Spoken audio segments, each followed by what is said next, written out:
سڵاوتان لێبێت، سڵاوی خوای گەورەتان لێبێت. ئەم شەو سێهەم شەوی پارشێوی مانگی ڕەمەزانی پیرۆزە و من و هاوکارم ژوان لەگەڵتانە بین. هەر وەک دەزانن کە ئێمە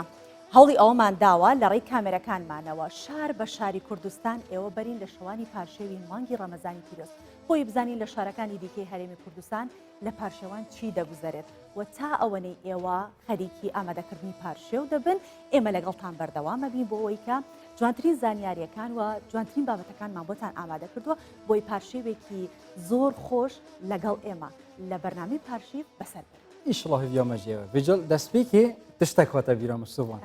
بەری بیرامەتە تەختیمە بەرنامە دەست پێکردن پشتێکی سڵاوێکم مەسەن یانژی من نامەک هەنار بەرێ بۆ نمونە سڵاوەکە دیر و درێژ مەدکرد گوت سڵاوەک گەلدەنگێ شالیل و بلڤلا سڵاوەکە شکانیە و ئاوا نزانم کانیا و بهنا و گولا بجا دیر و درێژ بی یخوا مودی لە نەمە یەکسەرەوەکی جاران و کەتەگوتی سڵاوێت خودێ لوابن و سلام علیکم و رحمة الله وبركاته خودێ قوتەوە ڕۆژی نوێژێت و قەبیل هەر تشتێکی وە خواری هەر تشتێکی وە بەخواری صحت و عافیت بێت هەر هاری کاریەکەوە وان ڕۆژادا بەرامبەری هەفتوو کری خودێش وە قەبیل کە تایبەتیژیش بووی وانە ئەوێت ماڵ سفرێت خودا بەشتکن ئەف شەڤەژی خودێ حەست کرد ژێ دەقێ و حتا بەری سەعات سێ ئەم دێت بەرنامەی پاشیفدا گەل هەفکارێت خوب گشتیت گەلوەدا بین شار وەکی هەفکارەمەژی بەحەسکری بەرگە و بابەتی تەبروکێژی مانە سۆڵە بەڵێ بەرگە و بابەتی تەندروستیمان هەیە بابەتمان هەیە سەبارەت بە چی ئەوە زانین کە ئێمە مانگی ڕەمەزان هەندێک جار کەسانێک تووشی نەخۆشیەک ئەبن پار و پێرار نەیان بووە ئەم ساڵ ئەو نەخۆشییان هەیە زانیاریی کەمی هەیە نازانێت چۆن لە کاتی بەڕۆژووبوونا کە بە ڕۆژوانە چۆن مامەڵە لەگەڵ ئەو نەخۆشی خۆی بکات ئینشاءڵڵا هەموو کەسێک دوور بێت لە نەخۆشی بەڵام کە شتێکیش خوارد یای بەسەر شانمانە ئەبێ سپاسی بکەین و تەحاملی بکەین و بزانین چۆن لەگەڵیشە تەعاملەکەین و جگە لەوەیش بابەتی ئاینیەکەمان ئەو بابەتە دەبێت کە بە تایبەت لە شەوانی پارشێوە باسی لێ ئەەکەین ئەنگڵاکانن کە پەیوەندی بە ڕەمەزانەوە هەیە بەسێت شتێکی گرنگ کرد سۆڤان ئەوژی سوپاسکردنە سوپاسکردنە خودی هەرێکی خودێتەوە لەژی قوڕانە پیرۆزدا فەرمووت بێژت لە ئین شەکەرتم لە ئەزیدەنەکم یعنی ئەگەین سوپاسیە بکەن ئەزێش بووە زێدەتر بەرفرەتر لێکم هەر نعمەتەکەمت گەلوەکردی تایبەتیژیت هەرێمە کوردستانی دەمە گەلک نعمەت گەلک جوانی خودێتەوەڵا ڕستقی کوردستانی کردینە ئەز بینم تەش جێت کەس کردینە بەربێژانە زەکا سەر گۆمافێلا و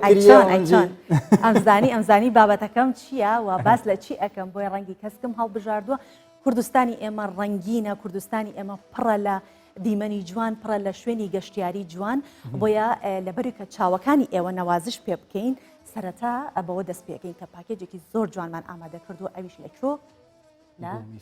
لە گۆمی فێڵاوکی بهارە زیزی خەلک نەدەرکەتی بەجا ئەم دەپڕێ شاشە کوردستان بسچۆرێ دیمەنێن جوان بووە ئینە ناف ماڵەتەدا دەچینە ئەو بابەتە جوانی کە هەڵمان بژاردۆ من بەش بە خۆم زۆر حەز ئەەکەم و مشتاقم کە زوو بیبینم چکە من بە ئاسایی یان بە تەبیع بە سروشتی نەمبینیوە بەشکم لێرە دیمەنەکانی گۆمی فێڵاو لە قەزای چۆمان هێندە جوان و سەرنجڕاکێشن کە بەهار و زستان لە یەک وێنەدا ئاوێتە دەکات بۆیە دەمە و ئێوارانی ئەوێ لە مانگی ڕەمەزان بۆ تا ژوانگەی ڕۆژوانان دڵڕفێنی سروشتی ناوچەکە بەڕاستی وایە کە برسێتی و تینوەتی ڕۆژوانان دەباتەوە بەس یەت وێ ناوچەیەت شەم بچنەوێری بۆ ئاگاداری مەسەن یەکی لە ناوچەیەکەدی بچینکیش بەر کۆڕۆنای ڕێگە پوێنەوە تێدان ئەف دیمەنێت جوان هین دەبینن سوپاسیا خودێ بکەن بەلکی هێدی کۆڕۆناش ناوچەت ساڵێت بێت و بهارێت بێت هینجی بچنە گۆمافێلا و بەلکی هی فتارە و ڕەنگە پاشی بێت خۆشی لێرێ بکەن ئینشاءڵڵا بەشکۆن دیمەنێن جوان ئینشاءڵڵا فەرمون با بیبینین کەش و هەوا لەبار نییە بەڵام دەستبەرداری ڕاوکردنی دیمەنە تەلیسمسازەکانی ئەو بەهارە نابێت گەرچی فەرمانبەرە بەڵام پشووی میری و هاتنی مانگی ڕەمەزان دەرفەتی زیاتری داوەتە ئیبراهیم وێڕای تەڵخی و کوردبوونەوەی ئاستی بینین مەودایەک بۆ ئەو هەرماوە ڕاوی چرکە لە دیمەنەکانی ئێرەدا بکات ئەو ڕۆژانی کە بە ڕۆژوو ئەبین بە تایبەت ئەو کاتانە دیاری ئەکەن کە پێویستە ئەو شوێنانە لە جوانترین کاتداوێنەکانیان بژیرێ ئیمڕۆ هاتوینە گۆمە فێڵاو کە سروشتێکی ناوازە دەگمەن جوان و حەساری سەکرا بۆتە باگراوندێک لە یەکێک لە هەرە دیمەنە جوانەکانی ئەمە پێم وایە کوردستاندا بۆ ئەمڕۆ بە خۆشحاڵیەوە هاتین لێرانە توانیمان خۆمان لەگەڵ ئەو سروشتە بگونجێنین و هەندێک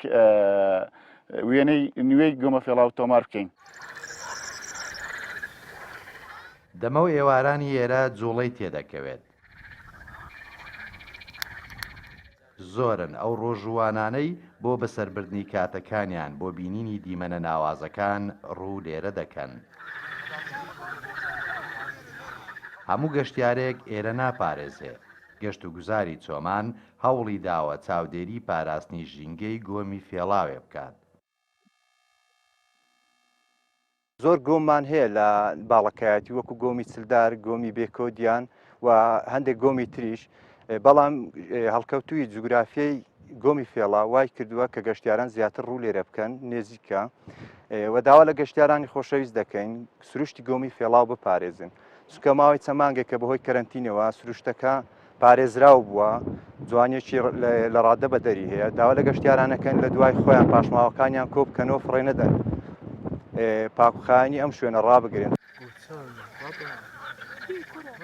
شاخی سربەفرین و دەنجی باڵندا، هەوای فێنک و ئاوی مەند، دیمەنەکانی ئێرەی سەرنجڕاکێش کردوون. ئێستا بەهار و زستانی تێدا بەرجەستەن. لە ناوەڕاستی هاوین و پاییزیش تا بارینەوەی بەفری ساڵێکی نوێ لێرە سپیەتی بەفرون نابێ و بەم هۆیەش لە تەواوی وەرزەکانی ساڵ گەشتیاری زۆر بۆ خۆی ڕادەکێشێ. تەیفور محەممەد کوردستان 24 دەڤەری باڵەکایەتی. ئەمە هەر سوپاسیا خودی پێت بێ سەروەندی منە ڕاستیژی یعنی ماشەڵڵا هزار جا ماشەڵڵا زڤستان و بەهار ئێک دیمەندا تێک جێدا. بەڕاستی بینینی ئەو دیمەنانە لە پارشێوێکی ئاوها کە کاتی ستایشکردنی خودای گەورەیە کە دیمەنێکی ئاوها بینین لە کوردستانێکی ئارام و لە کوردستانێکی ڕازاوە جێ خۆیەتی کە سپاسی خوددا بکەین بۆ ئەم هەموو نێمەتە جوانەی کە پەیداوین. یعنی سوڤان مەسەن مە نوکەل سەر ئەکرانی دیت یعنی ئەم نەچوینەوێری دلێمە هەوسە پێ خۆش بی بووی وان ئەوێت لێری فتارە کردین و کە چەندە خۆش بێ مەسەن فتارە خۆ ڕۆژیە خۆشکاندیە چەند جهەکێ خۆشە بەس تشتێکی ئەم بێژین بۆ نمونە پارساڵژی گۆمافێڵا و گەلک دەنگ بەدا تۆڕێ جوواکی خەڵکێک چوون پشتی بهار تەمام بیانێ چون کە دەبزانن گۆمافێڵا یاچەوەیەت هاوینێدا چوون گلەیی کرن گوتن وەکی ئەم کوردی دەت بژین دەنگێ دوهۆڵێش دیرێ خۆشە vêrê yek tiştek têgehiştineka temam dabzanîn gomê fêla rastî biharê ciwana xwe nîşandin meselen keskatî û serîtiya jî befir hêşta heye yanê zivistan û bihar pêk velê teban li havînê ew caniya li biharê hey li berdest nîne bi wana evet heskin carekê ji cara bibînin xwe de heskiteka korona êdî hêdî hêdî bar kir bo salabêt biharê serdana gomê fêla bikin û demenên xûş و دەمێت خوش لێرێ دەڕاست یعنی ژبان بەبەستەوەی کە بچێتە ناو وەرزی هاوینەوە ئاوها نامێنێت ئەو زستان و بەهارەی لێ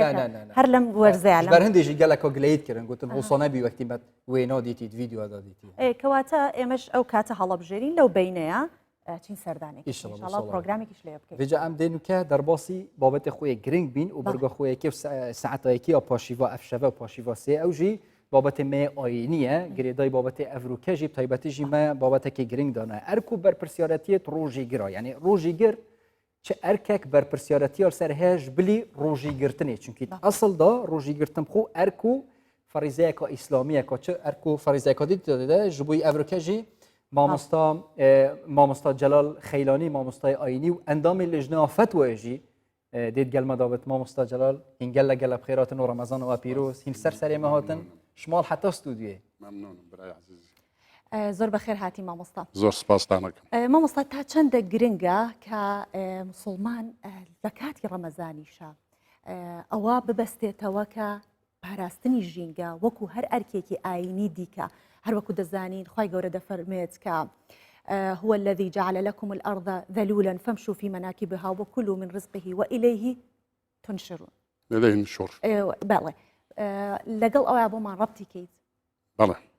بەناوی خوای بەخشندەی میهرەبان سەرەتا زۆر سوپاس بۆ ئەم دەرفەتە من ئەمەوێ یەکەم جار پیرۆزبایی هاتنی مانگی ڕەمەزان لە هەموو موسڵمانانی کوردستان بکەم بەگشتی بەحەقەت هاتنی مانگی ڕەمەزان و بەڕۆژی بوون خۆی ڕۆژیبوون ڕوکنەکە لە ڕوکنەکانی ئیسلام واجبە فەرزە بە تایبەتی ڕۆژی ئەمساڵ و بە ڕۆژیبوونی ئەمساڵ و مانجی ڕەمەزانی ئەمساڵ تایبەتمەندی خۆی هەیە زیاتر لە هەموو ساڵەکانی تر لەبەرەوەی کۆمەڵی قەیران ڕووی لە کوردستان و جیهان بەگشتی کردە بەڵام ئەوەی کوردستان هەم قەیرانی داراییمان هەیە هەست پێکرایە دوودای ئەوەش قەیرانی ڤایرۆزی کۆڕۆنەش هەیە لێرە بە حەقات ڕۆژی بۆ ئەوەیە کە ئینسان بە ڕۆژی ئەبیتن خوای گەورە کە ڕۆژی داناوە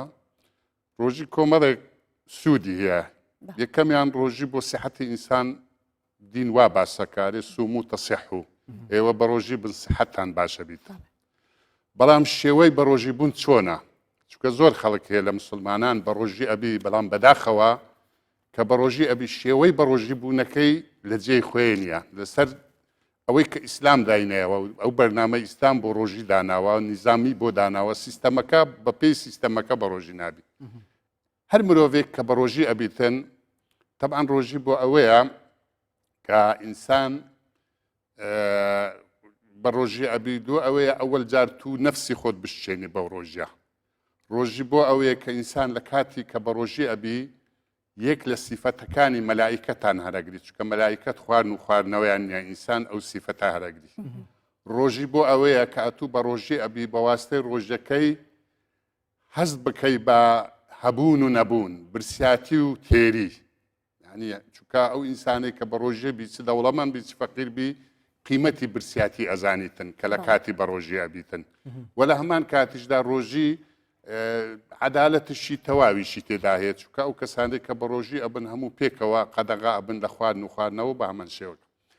بەڵام بە ڕۆژی بوون وەکو باسمان کرا و شتە جوانانەی تێدانا بەنسبەت ئەوەی کە ئینسان بە ڕۆژی ئەبی پێش هەموو شتێک ئەوەلەن ئەو کەسەی بە ڕۆژەبی دەبی یەکەم جار لەگەر خودی ماڵ و منداڵەکەی خۆی زۆر ڕێک و تەبابی لە مانجی ڕەمەزان هەوڵ بداتن ئەوەی لە توانای هەیە لە دەسەڵاتی هەیە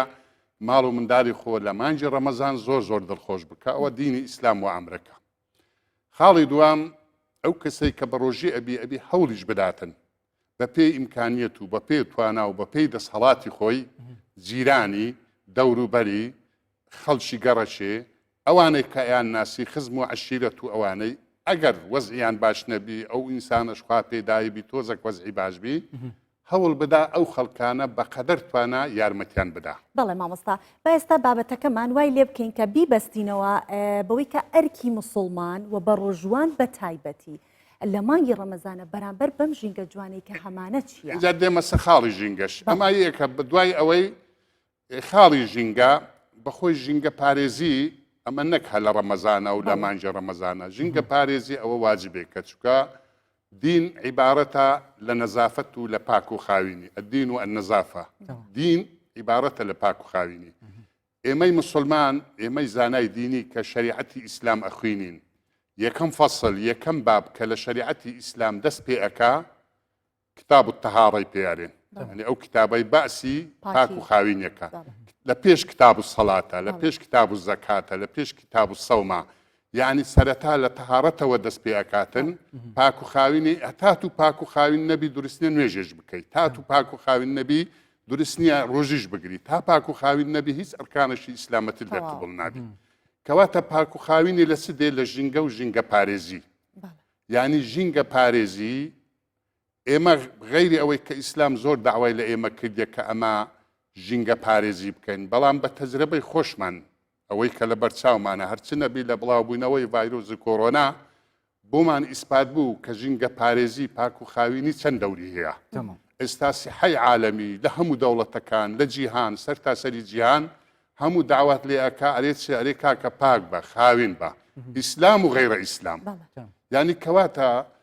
بەشی هەر زۆری نخۆشیەکان لە چیوە سەرچاوە ئەگریتن لە پیس و پۆخڵی و ناڕێکی بۆیە ئینسانی مسلمان لە هەموو کاتەکانی دی زەرورە حیساب بۆ ژینگەی بکە بەڵام بە تایبەتی لە مانجی ڕەمەزان کە مانجی ڕەمەزان مانجی خۆ پاکردنەوەیە دڵ و دەرونی خۆت پاکەکەیەوە چۆن دڵ و دەرین و خۆت پاکەکەیەوە دەبێ هەوڵیش بدەی ژینگەکەشت پاک بکەیەوە منتیقەکەشت پاک بکەیەوە وڵاتەکەشت خاوینکەیەوە کەمە واجبێکە و ئەرکێک کە ئیسلام تەکلیفی لە ئێمە ڕاستیژی کۆرۆنای زیاتر نیشەمە دەبێت ئەم زیاتر ژینگەی پارێزین و پاقژی پارێزین بەڵێ تەواو ئیسپاتی کرد بۆ ئێمە ئەگەر تا ئێستا ئێمە خەڵکێک لە ئێمە هەستی بەوەی نەکردبی کە پاک و پاقژی شتی زۆر میم و گرینگە لۆژانی مرۆڤ بەڵام لە مەسلەی بارۆزی کۆرۆنە بۆمان ئیسپات بوو ئەمە زۆر گرنگە دەبەرەف بابەتە خوو بچین و گرنگیاوێ مەسەنەم بوو نمونە ئەرک و بەرپرسیارەتیەت ڕۆژیگرتنی خۆت ئەسڵدا ڕۆژیگرتن فەریزەکە وەکی حەجێ ناوە ئیسلامێدا بەس فەرقیەکە هەی بوو نمونە فلا رفث ولا فسوق ولا جدال في الحج هذا بيناسا واركو بربرسيارتيا حجه هذا خدي برستيب كت بس هيفا رمضان هذا بتني هاتيا قوتن فمن شهد منكم الشهر فليصمه باشا ام تشاب زانين ش قرآن دست ببكين اركو بربرسيارتيا روجيگري چنا يعني خود دم كده بو حجه هاتيا ديار كرن كو اوجي فريسيه وكي روجيه بله بخوي او كسي كبروجي ابي من حەزەکەم لێرە شتێک برێم لە عەرەبیدا دوو شتمان هەیە لە مەسەلەی ڕۆژی سیام هەیە سەوم هەیە یعنی ئێستا خوای گەورە لە قورئانە فەرمی یا ئەیها الذین ئامنوا کتب عەلەیکم الصیام نارێ کتب عەلەیکم الصەوم بەڵام سەومیش هاتیە هەر بە ڕۆژی ئەگوت بەڵام ئەو سەوم و سیامە جیاوازیان چییە فەرقیان چییە سیام تایبەتە بەو ڕۆژەی کە تو لە مانجی ڕەمەزان ئەیگری ئەو شێوەی کامە ئەزانین و ئیسلام دایناوە سەوم بەو معنایە یعنی تو زبانی خۆت بگری لە قسەی خراپ و لە تشتی بێسەر و بەر ئەوە پێگوتری سەوم ئەو ڕۆژەی ئەمە ئەیگرین هەم لەلایەک سەومە لەلایەشی سیامە یعنی ئێمە کە لە کاتی بە ڕۆژی ئەبین دەبی ڕۆژەکەی بگرین خۆ مەنع بکەین لە خواردن و خواردنەوە و ئەو شتانەی کە ڕۆژی ئەشێنی بەڵام لە هەمان کاتیشدا ئەبی سەومیشی لەگەدابی سەوم یعنی زبانی خۆت بگری لە قسەی بێسەر و بار لە جیندان لە غەیبات لە شتی نالەبار کە بە زبانەکرێ هەموو ئەعزای جسمی خۆت بگری لەو شتانەی کە خراپن دەستی خۆت لە خراپە بگری لاقی خۆت لە خراپە بگری ئەندامەکانی جستەی ئینسانی ئەوانەی کە کاری خراپیان پێکرێ دەبی ئەوانە هەموو سەوم بن سەوم یعنی ڕێگریان لێ بکەی بۆ لای خراپە نەڕۆن و بۆ لای چاکە هەردووژی پێک بن تەمامکارێتێک بن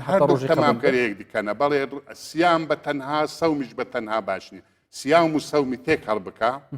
یعنی ئەوە بەڕاستی ڕۆژێکی کامیل و مکەمەل دەرەچێت بەڵێ مامۆستا ئەگەڕێینەوە بۆ لای جەنابەت باسی سیام و سۆم ئەکەین کە سیام مەرجە تەنها لە مانگی ڕەمەزانەیە کە ناخۆین و ئاو ناخۆین بەڵام سۆم مەرج نییە تەنها بۆ ئەم مانگە بێت ئێمە بۆ هەموو ساڵەکەیە کە ئەتوانین خۆمان لە وشەی خراپ و ئەوە بپارێزین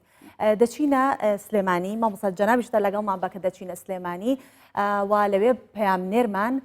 ئارام بەختیار وەردەگرین ئارام شەوت باش یاخود پارشێوت باش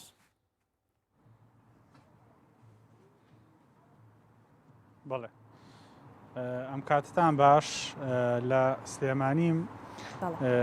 کەش و هەوای ینی کەشی ڕەمەزان بە جۆرێکە کە ڕۆژەوانان بەردەوام حەزیان لە خواردنە بە تایبەتی کاتی بەربانکردن و هەروەها کاتی پاشێوکردن لە سلێمانی نەریتێکی باو هەیە بە تایبەت بە تەمەنەکان و پیاوە کۆنەکان لە سلێمانی حەزیان لە خواردنە کوردەوارەکانە زیاتر بۆ کاتی پاشێوکردن من دەچمە شوێنێک کە شتی کوردەواری تیا دەفرۆشێ هاوڵاتیان لە پێش ئەوەی کە پاشێو بکەن لەم کاتانە سەردانی ئەو شوێنەکەن بۆ کڕینی پێداویستە کوردەواریەکان نیوەک دەبینن سەرەتا دەبێت ڕێنمایە تەندروستیەکان جێبەجێ بکرێت قاچمان دەبێت پاک ڕابگرین بەڵێ ئەوە ڕێکارە خۆپارێزەکانە بێت جێبەجێ بکرێت لەسەر ڕاستپاردەی ژووری ئۆپەراسیۆنی پارێزگای سلێمانی بۆ ڕوبەڕووبوونی کۆرۆنا ئەو شوێنانی کە دەکرێنەوە دەبێت ڕێنمایە تەندروستیەکان جێبەجێ بکەن دەمەوێت باس لەو خواردنە کوردەواریانە بکەم کە زیاتر لە سلێمانی کاتی پاشێوان هاوڵاتیان دەیخۆن بۆ نمونە قەیماخە پەنیری کوردیە ماستە هەروەها پەنیری بزنە دەڵەمەیە ئەم شتە کوردەواریانە ینی خواستێکی زۆری لەسرە جگە لەوانەش بەرهەمی دیکە ئەنی دەخورێت بەڵام زیاتر لە سلێمانی هەر نەرید بووە ئەم خواردانە دەخورا دەمە لەگەڵ کاکشاوە قسە بکەین بزانین ئەوان چۆن پێشوازی لە هاوڵاتیان دەکەن و چۆن ئەم نەریتە باو بووە لە ساڵانی پێشوو ئەم ساڵیش بزانین هاوڵاتیان بۆ زیاتر بەرهەمە کوردیەکانیان لا مەبەستە کاکشاوە سڵاتان لێبێت بەرهەمە کوردیەکان بۆچی مەبەستە لای هاوڵاتیانی سلێمانی بۆ پارشێوکردن بڵێ خۆی بەعام بەرهەمە کوردیەکان نەک بۆ پارشە و لە هەموو کاتەکانە خەڵکانێکی زۆر تەڵەبیان لەسرە و حەزیان لێتی بەس بەڵام لە پارشێوە تایبەتمەندێکی تری هەیە ئەو کەسانی کێن لێرە شتەکردن حەزەکان شتەکان تازە بە تازە بنەوە لە بەرەوەی بەرهەمە سپیایەکان تا تازە بێت باشترە و کوالەتی باشترە و چۆنڵی کۆن نابێت تازە بە تازە بیباتەوە باشترێکە بۆ خواردن هەم بۆ تام و هەم بۆ نەوێت و لەگەڵەوەیشا لێرە ئێمە چەند شتێکمان ڕێخست وەکو بەرهەمە سپیایەکان وەکو بەرهەمە هەویریەکان وەکو کولێرە و ناوەشکێنە و ناوساجی تەنسیقێک بێکۆیان لێرە هەم ماس و پەنیر و قەیماخ و سیرێژ و لۆرک و کەرەی کوردی و ڕۆنی هیزەوەمانە بن لەگەڵ کولێرە و ناوەشکێنە و ناوساجی و کەرانە لە ماڵ و تاموچێژێکی تایبەتی هەیە. کاکشاوانی ڕۆژانی دیکە پێش ڕەمەزانم کاتانە کارتان ناکرد بەڵام ئێستا بەهۆی کە پارشێەوە خەڵکەم کاتانە دێت بۆ کڕینەم شتانەوەکو خۆت وتت دەبێت بە تازەی بخورێت تاموچێژی تایبەتی هەیە چی دەڵی لەسەر ئەوەی کە ئەم بەرهەمانە بۆ پارشێ و زیاتر خەڵک بەکاری دێنێت لە سلێمانی بۆ واباوە مەڵێ خۆی زیاتر کاتێک کە کەسێک بە ڕۆژووە بێ زیاتر حەزی لە چەند خواردنێگە بێ یەکێ لەوانە خواردنێک و بەرهەمە سپیاکە و ماس و پەنیر و ئەوانە کەم تا زۆرێک سوکترە بۆ لەشی ئینسان و چۆن لێ ڕیادەورێکشی لەگەڵایەکە هەر لە زوو ئەم خواردنە کوردیانە هەبووە ئێسش حەزەکە کات و مەجای هەیە و پارشێوانیش کاتێکی گونجاوە بۆ هاوڵاتیان ئەتوانێت بێتە دەرەوە ئێسێمە لە سەعات دوانزەوە دوکان و فرۆژگاکانمان کراوەیە خەڵکانی گەن لێرە بە ئیساحە شتەکانی نەکردن و تازە بە تازە ئەیخۆنەوە تایبەتمەندێکی تەواوی پێدراوە. زۆر سپاس لەگەڵمان بووی بەڵێ سۆڤان ئەگەر هەندێک لە دیمەنەکان بینن کە خواردنە کوردیەکانەوە یاخود بەرهەمە کوردیەکانە زیاتر ئیتر نازانم ئێوە بۆ کاتی پاشەوکردن حەستان لە کام لەم بەرهەمە کوردیانەیە ئەگەر پاشەوی پێ بکەن والله ئەم هەر جارێکێ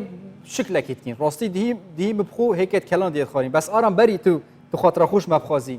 هاشمە هەکە خەلەت نەبم ئەڤە ڕەمەزانە ئەیکێت و خێزانە خۆ پێیڤە تو چاوە هەری کاریا ماڵکی خێزانێ بیناتت گەل ماڵا خەزیری یا چاوەیە وەڵی ئەم ڕەمەزانە تۆزە جیاوازترە خۆم حەزم لە دروستکردنی خواردنە هەندێک جار بۆ کاتی بەربانکردن دەستی خواردن دروستکردنم هەیە چکەوە ماوەی کە گەنج بووم بە تەنها خواردن زۆر دروستەکرد بۆیە دەستی خواردنکردنم هەیە و بۆ پارشێوانیش شتێکی سوکەڵا خۆم بۆی ئەمە تۆزە کێشم دابەزێن بلا صحة وعافية بيت اليوم حتى رمضان جي تمام بيت أو كيشا زيادات هي وتبع حس كي كاس نو بين بتوي قلبي راسي ويجي داف خورا كي زور سباس بوت أفكار ما رام بختيار بايك راستا خوينجا سليمانية ديال ما دبونو باشي بخير وبركة هربجي زار سباس ما مصطفى قرينا ولا جنابت نبي زكريا لسورة مريم آياتك من هي كباسي صومت قلت وتي قال ربي اجعلني آية قال آيتك أن تنبس الناس ثلاث ليال سوية بله كات الصوم تنهاوت من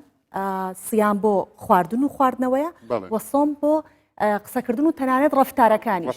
ئێستا کە خەڵک لە ماڵەوەیە دوور کەوتۆتەوە لە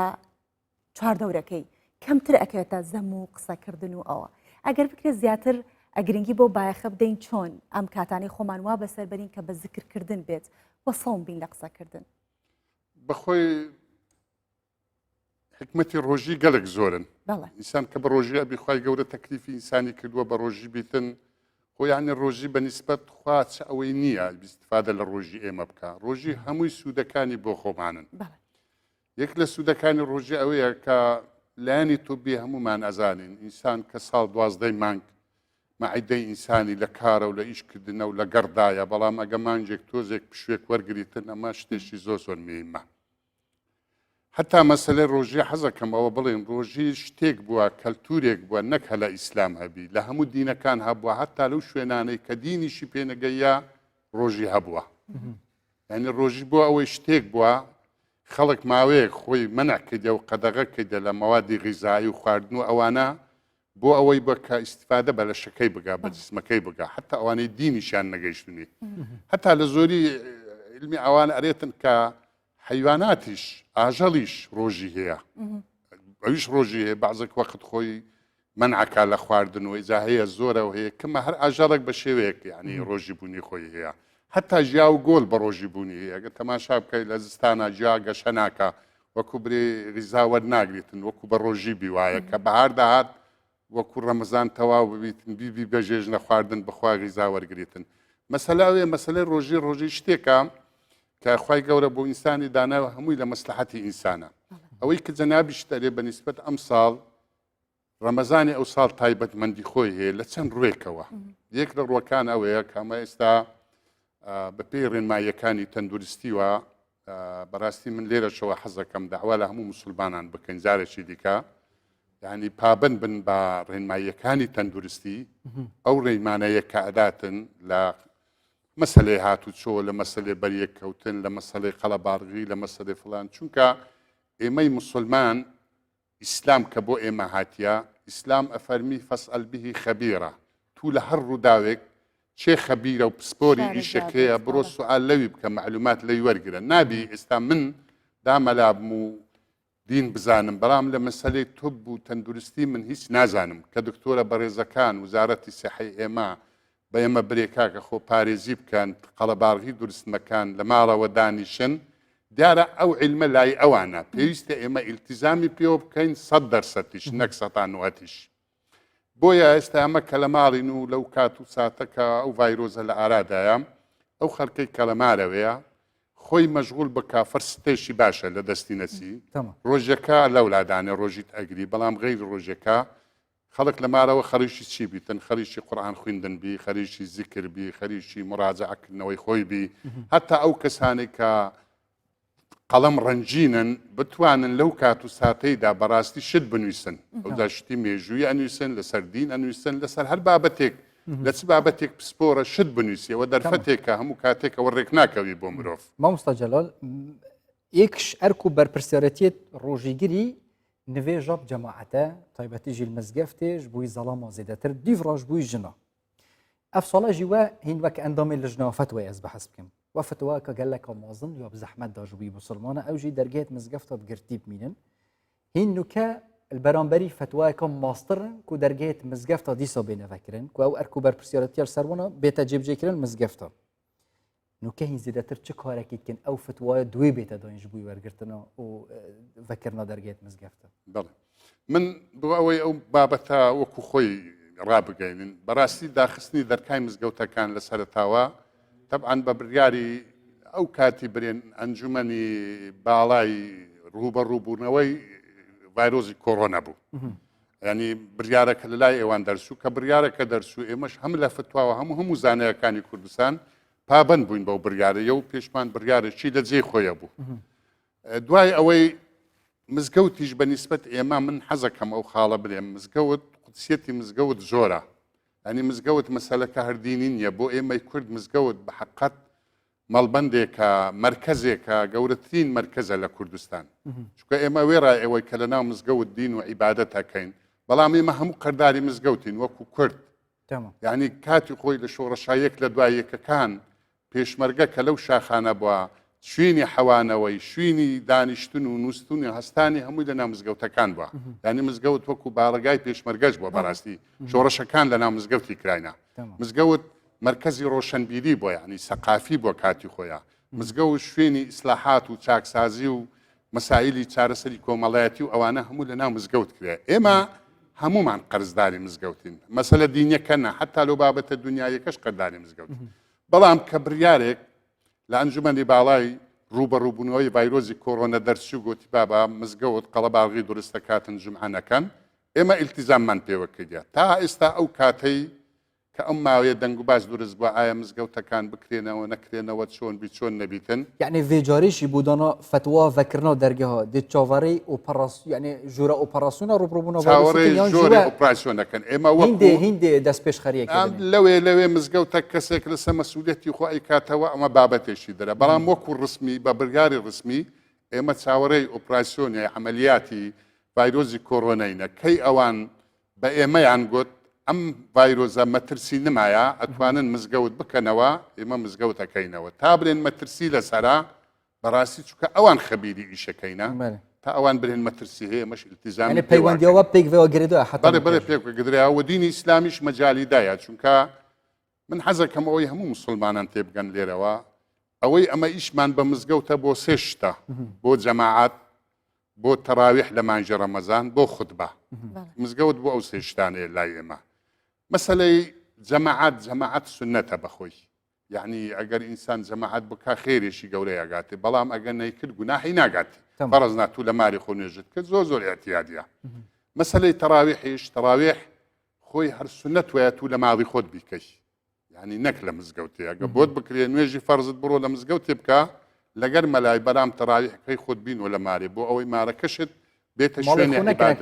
مەکەیە کاول و حەدیسی لەسەرانی ماڵەکەی خۆت نەمرینی و ئاوەدانێکەوە بە عیبادەت مەسەلەی خودبا زۆر خودبا ئێمە مشکلەمان لەوەیە کە جومعەکە ناکری خود باش تەبیعیەوە لە شریعەتی ئیسلام هەیە ئەگەر هەر وڵاتێک هەر شوێنێک ترسك ئەو جا ئەو ترسە ئەنواعی ترس هەیە ڕووی کردە ئەو وڵاتە حاکمی وڵات سوڵتانی وڵات بە پەسەندی زانی بە هەموو لایەکەوە کە جومعە ڕابژیرێ ئەوە توانێت لە شریعەتی ئیسلام جومعەکەی ڕابگریت تا ئەو کاتەی ئەو کورتی مامۆستا هیڤیەکەیە خود بۆ بێت بینەوەکردنی ئومێ دەکەین ئینشاءالله ئێستا وزارەتی سەحا و وزارەتی ئەوقاف و ئێمە لە یەشێتی زانایان و هەما هەنجوو تەنسیقمان لەگەر یەکتر هەیە و بڕیاریش دراوە بە حقەت بۆ یەشی پێنج ئینشاءالله ئەگەر وەزعی سیحی تۆزێک باش بی تەقیمەکان باش بکرێن لە بابەتەکەی ئومێ دەکەن ئینشاءالله مزگەوتەکان بەڕسمی بکرێنەوە بەڵێ مامۆستا هەر لەگەڵمان بیت چونکە هەر لە هەولێر پاملێرمان ئاراس ئەحمەد وەرەگرین لەناو هەولێر ئاراس ئەم کاتت باش ئاراس پێمان بڵێیت ئێستا لەکوێی هەولێریت وە پێمان بڵێ ئەو شوێنەی کە تۆی لێیت چ باسە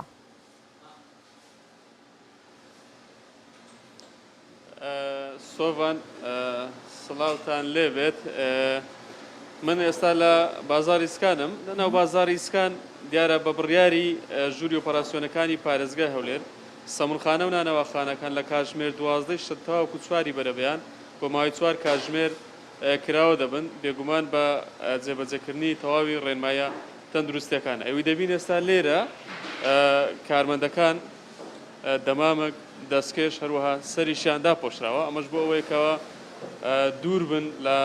توشبوون بە ڤایرۆسی کۆڕۆنا هەروەها ئەو سەمونەی لێرە دروست دەکرێت و دەفرۆشرێ و دەدرێتە هاوڵاتیان بۆویش بە شێوەیەکی پاک و خاوێن ڕابگیرێت ئێستا من لەگەڵ وەستای یەکێک لە سەمونخانەکان قسە دەکەم کاکازات پێم بڵێ جیاوازی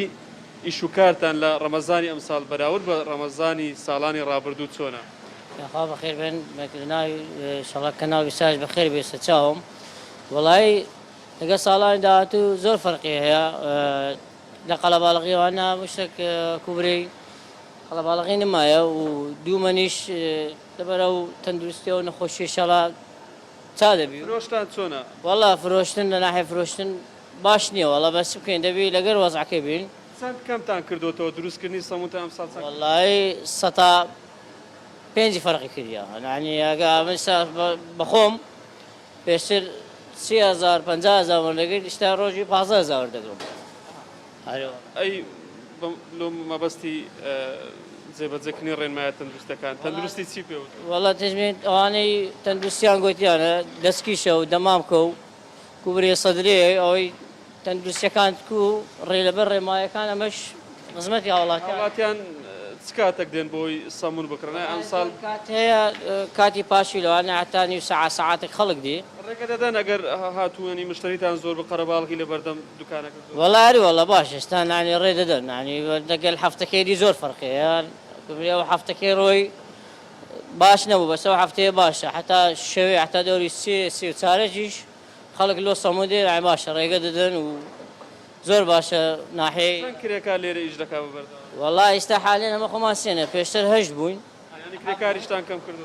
کرێکارماش کەم کردەوە ینی پێشتر حەب بوون هەشت بوون ئێستا و سێ کەسیش دەکەینەوەڵە زۆر زۆر بەڵێ ئەنی ئەروەکو میوانەکەشم باسی کرد ئەمساڵ فرۆشی سەمونەرچە نان و خانەکانیش کراوە بەڵام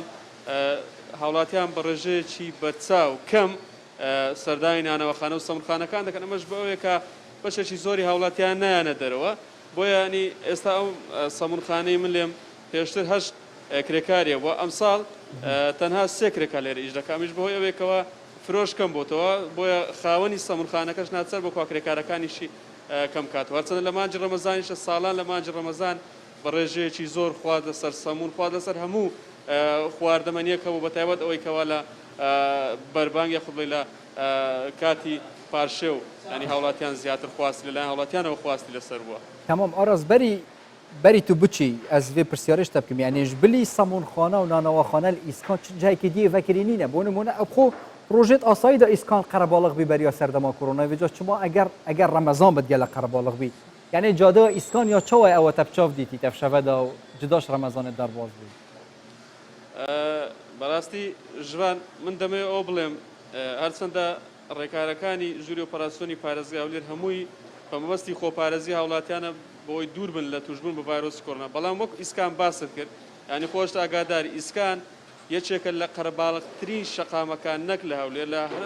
هەر چوار پارێزگاکەی هەرێمی کوردستان بەڵام ئێستا من لەگەڵ هاوکارەکانیشم باسمە کرد بەڕاستیان ئەگەر بیتە ئیسکان ئەنی بەشەیە کە گریاند بۆ ئیسکاندە ینی تەنها سەمونخانەکان کراوەتە ئەویش هیچ کەم ینی تاک خەڵکانێکەمی لە بەردەم سەمونخانەکان وەستا بن کە بە پێچەوانەوە ساڵان ینی ژمارەیەکی زۆر هاوڵاتی بنۆریان دەگرێت تاوەکو بتوانن بڕێک سەمونیان دەستکرد بەڵام ئەمساڵ تەنها نانەوەخانە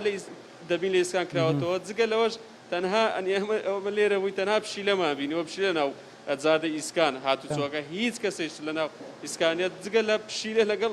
نانەوەخانەکان هیچ جموجۆڵێکی دیکە لەناو بازار ئیسکان نابین ئەمەش ئەنی بەداخەوە لەوە سەرەتای دروستبوونی بازارەکە یەکەم جارە ئیسکان بەو شێوێ دەبینی بەڵێ هەرچەند ئاراس ئەمە بۆ خاوەنکارەکان زۆر دڵخۆشکار نییە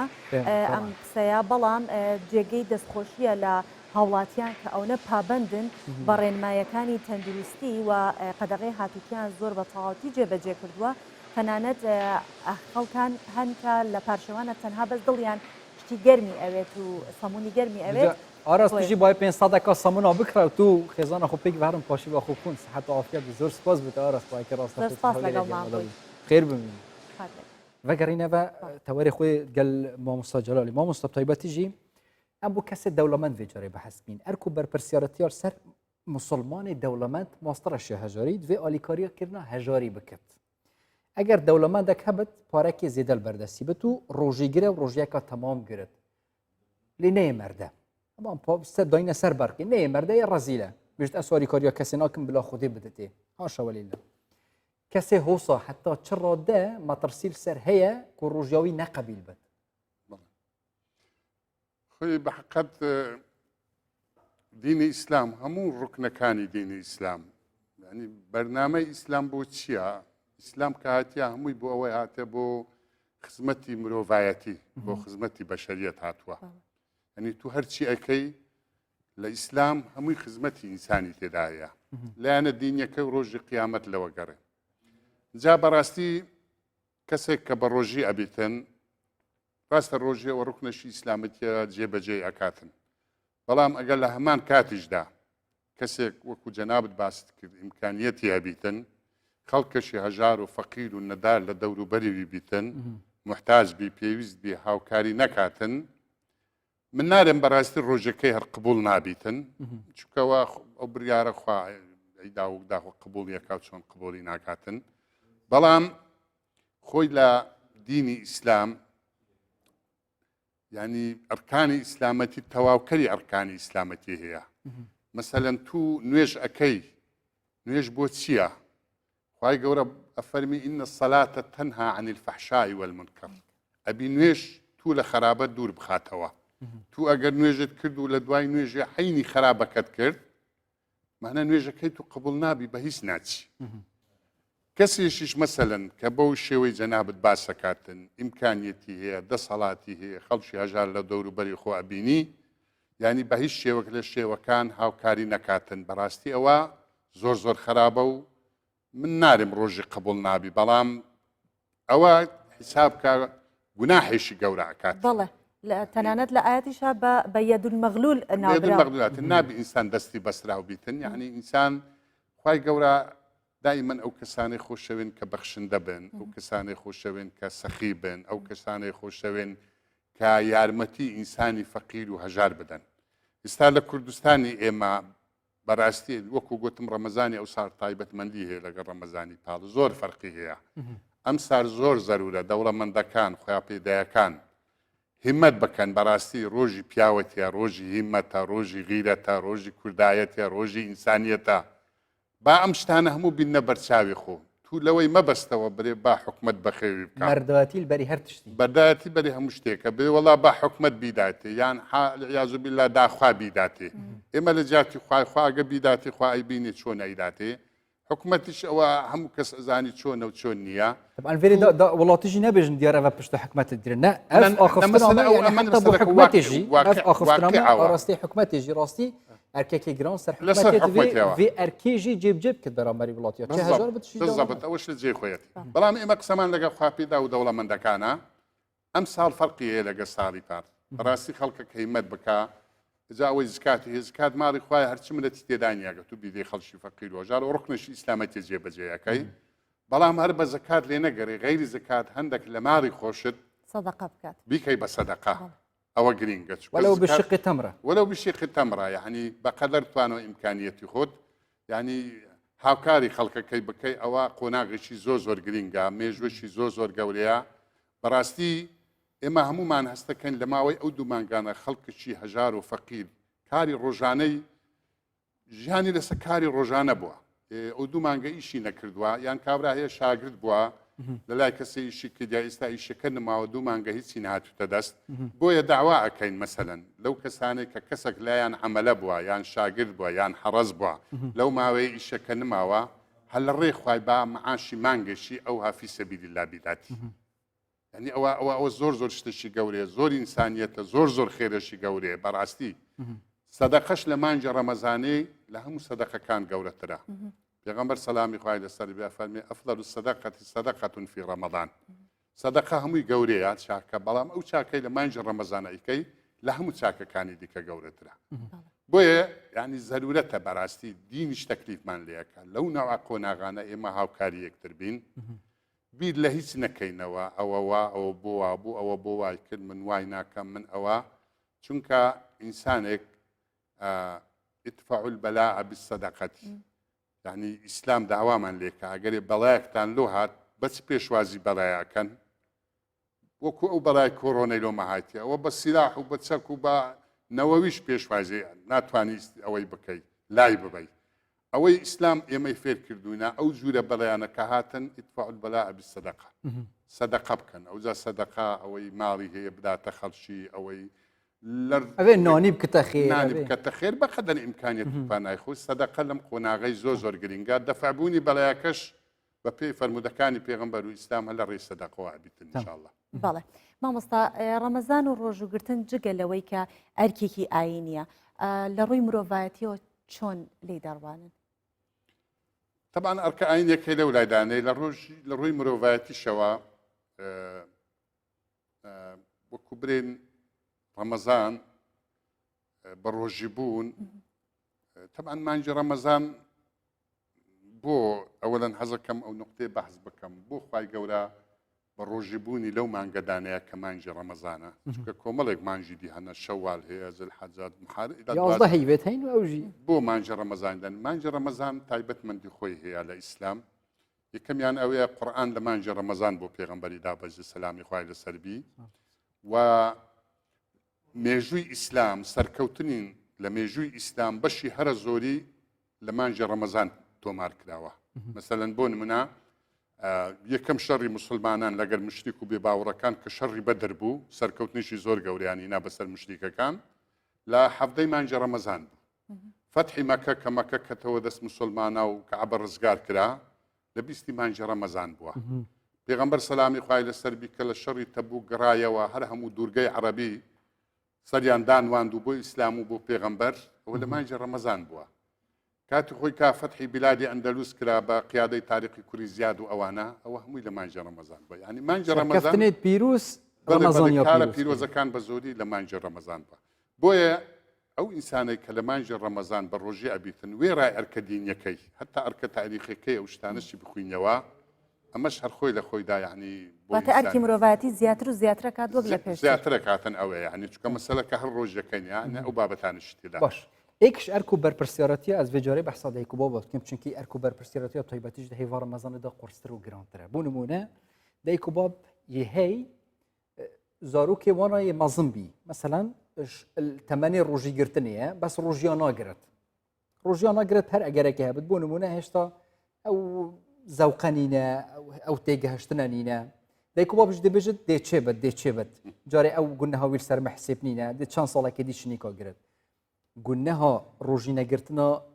وی گەنجی وی زارۆکی وی کچێ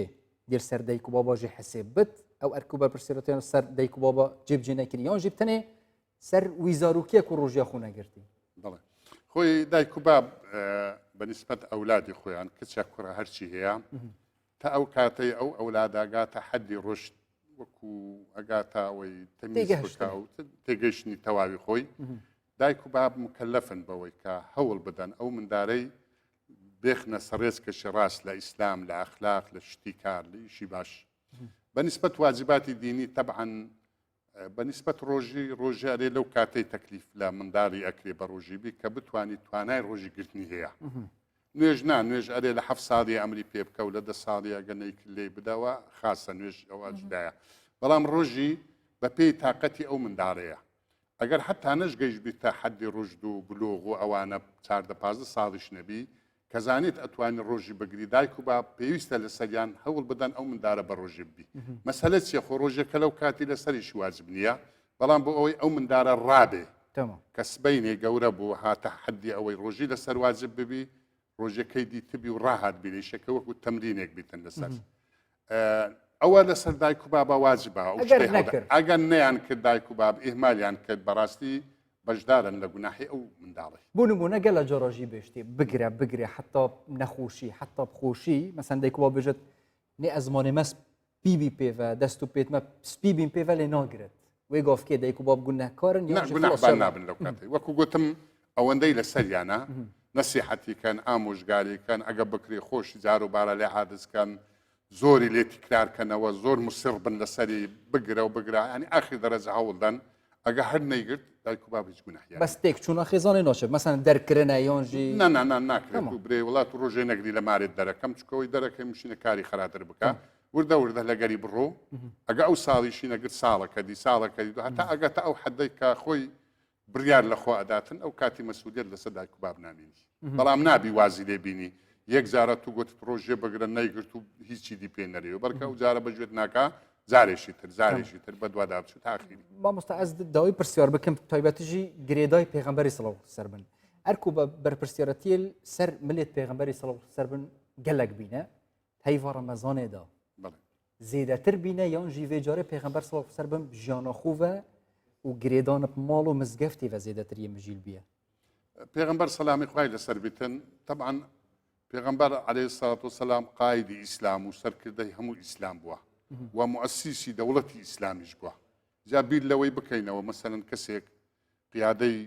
هەموو ئیسلام بکاتن و دامەزرێنەری دەوڵەتی ئیسلامیش بیتن پێغەمبەر ئەو مەسئولیەتانەی هەمووی هەبووینە سەلامی خوای لەسەر بی بەڵام پێغەمبەر لە هەمان کاتیشدا کە لە مانجی ڕەمەزان بی لە غەیری ڕەمەزان بی لە هەر کاتێک بی چۆن پێغەمبەر سەلامی خوای لەسەر بی خریشی ئیرشاداتی دینی و بڵاوکردنەوەی دینی ئیسلام بووە لە هەمان کاتیش پێغەمبەر سەلامی خوای لەسەر بیت لایەنی کۆمەڵایەتی لایەنی خێزانداری ئەوانە قەت پێغەمبەری ئیهمالی نەکرد یعنی ئەرکێکی دیوارکردی هەبیە پێغەمبەریت هەیڤە ڕەمەزانێدا لە ئەرکە مانجی ڕەمەزانیدا پێغەمبەر هەندێک شتی تایبەتی هەبووە یەکەم پێغەمبەر لە مانجی ڕەمەزان لە دەی ئەخیری ئەعتیکافی ئەکرد لە مزگەوتی ناچەوە هەتا ئەبۆ ژێژنا بۆ شتێک بۆ تایبەت بۆ پێغەمبەری سەلامی خوای لەسەر بی لە مەسەلەی تەڕاویح و ئەو واجب بووە ئەو شتانەی کە ئەوە شەکرێ پێغەمبەر ئەوەی کردە لە مەسەلەی چاکبوون لەگەڵ ماڵ و منداڵ و ئەوانەشی پێغەمبەر زیاتر لە مانجی ڕەمەزانەی ئەو حەدیسەی فەرمیە وەلەو لە هەموو کاتێکە ئەی فەرمی خەیڕکم خەیڕکم لعالیه وأنا خەیڕکم باشترین کەسینگووە ئەوەیە کە لەو ماڵ و منداڵی خۆی باش بێ منیش لە ماڵ و منداڵی خۆم لە هەموو کەسێک باشترم یعنی پێغەمبەر سەلامی خوای لەسەر بی لە مانجی ڕەمەزان وێ ڕای ئەوەی چکە پێغەمبەر جار وە هەبووە سەلامی خوای لەسەر بی کاتی نەبووە برێن يعني بتواني هل لەگەر خەڵکی بیتن لە تەراویحی لە فلانی لەوەی چکە پێغەمبەر زۆر ئەرچی قورسی لەسەرشان بووە ممشینە شت هەبووە لەوەی گرنگتر بووە لە ئیسلام پێغەمبەر هەوڵی دا ئەوە بکات. بەڵێ زۆر سپاس دەکەین مامۆستا جەلال خەیلانی کە ئەمشەو لە پارشیوی ئەمشەو لەگەڵمانە بوویت و کۆمەڵە پرسیاری کە لە لای خەڵک گەڵاڵە بووم و لە لای ئێمەش گەڵا بووم وەڵامتدایەوە زۆر سپاس بەخێرهاتی حتى عسماني ممنونيتين دوباره رمضان بيروس روجين فيجيت وخبيل ما صحته وهذا ورد ممنونيتين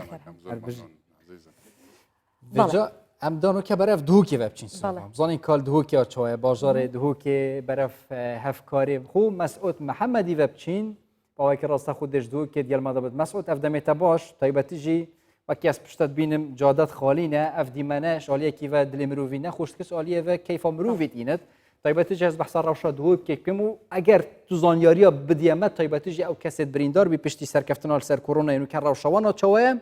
و بگشتیجی چه دکان چه نانواخانات بازار دو که دادن کرد وکیل اینا زیاده تر خلق یعنی پتویت خوب بکرد ویدمی داد تایبتی دما پاشی و از بحث بکن طبعا ترمبيلا كير يعني ترمبيل كتو ماطا هنجا جارت فيرات هنا وشان عزل قاليا دهوكي مع جوان أفاو قاليا يعني رمضان الصعيد يعني رمضان ضرب بازويد از بيجم يعني فيدامي وحتى كنت بيتا وقت باشيفه اف جودات برنش خالكي جبركو طيبتيت فيدامين يعني نكها باكي قالك خوش هين الفيجاليه دهوكي تنجبركو نزكي بندافا دهوكيا ادي خلق انا فيري دكان شيريني يعني ريزك دكان شيريني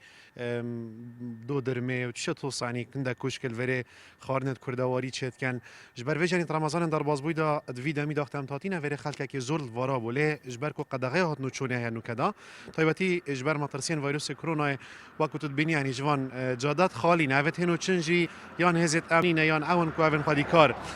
طبعا سر شو بريندارا كان يعني بريندارن او چند شبن در بازبوی او مراسم کو تایبت الدهو که مرام در باز کنه قناق کب زحمت یا کرونا دیار کراو شانه همیا یا باشه همیا نخوشخانه یعنی چه میگم نوت صادیوانه بجه لایا برینی تواد گران نبوینه سفک بوینه سوارت وکرنا جا یعنی وان چند روز در بازبوی داشت لای لجنه بلند یارو پروبنا ویروس کرونا دیار کو پرانیا مارکت او جات نوکرن شکرم خور نویره نزیگل عندك جنس واد ندف باشم سپاس بها اصلا خفتم هنده گنج ویری راستیان جوان مخواست از گلوا باغم شکرم خو اگر بین سر شفت رمضان از گلوا باغم کاینچا و رمضان خود در باز کن باشد بجنم به سرو برین ادی زمان پتریا مارکت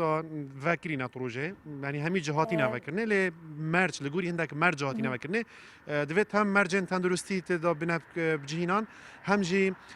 تا دم جمرشش یوار یعنی پتریا بازار دو که تنها داخستنه بتنه شویل دم جمر 12 حتی کوسی شوی اوه بو سامون خانه و فرن و اوه چکرنا نانی و اوه تنها وکرنه یعنی سه دم جمر بشویش تنها وکرنه نوكادا يعني افخل كيش در وجي بشك شونا چن سامونا و ناني گرم تينن مسعود جبلي فرنا چنكي براسي براي مجي شوله سبياتيات که توجي دكانه که بچي که هي رزقي وشويرتت جه سبياتيا ماستو قيماغ او جيد وكرين وقت پاشي ويز بحث كم ها يان جيد گرتين ابزانم كابراي من المالتي من يان جيد دكانه از باورم که المال زبان چکویستا بریاره که وصلنا در کدیا گفت شوی و دواکری بن یعنی وقت من آماجه بگیر یعنی بتنی فرن سامون خانه بجهن تایبت بچکرنا سامون و از قال حس کم قال واقعا جاب باغ و مسهرت بیش میوارن جینان مسعود بين بلا او شقامي كتو وستاوي وەکو شەقامی ئیسکان شوێنێکی پێشتر قەرەباڵغ بوو کە خەڵک لێ ئەوەستا و هاتوچێکی زۆری تیا بوو یان شەقامێکی ئاساییە بله يعني تبعسي هوليري كير شقام يسكان الجادة ساولا كيال سليمانية راستي مالدهو كي تشتيو صنابويا بس هافينا دا اف جادة جز بحش كماني هافينا بتني خلق تاتا فارا جبركو هوا كي جالا كي هي نوكاجية تيتن الفري جهري نشنا خلقي يعني اف كرسين هني رمضان نصيدا في برمروفينات كاتن يعني تبرمج خلقي بشافي خلق جالا قصة وجهات كات طيبتي فارياجي يعني او رمضان ترخي دا افجاكي جاشتيورياج يعني جاش فيري بشما سري بندافا دهو كي جالك جنس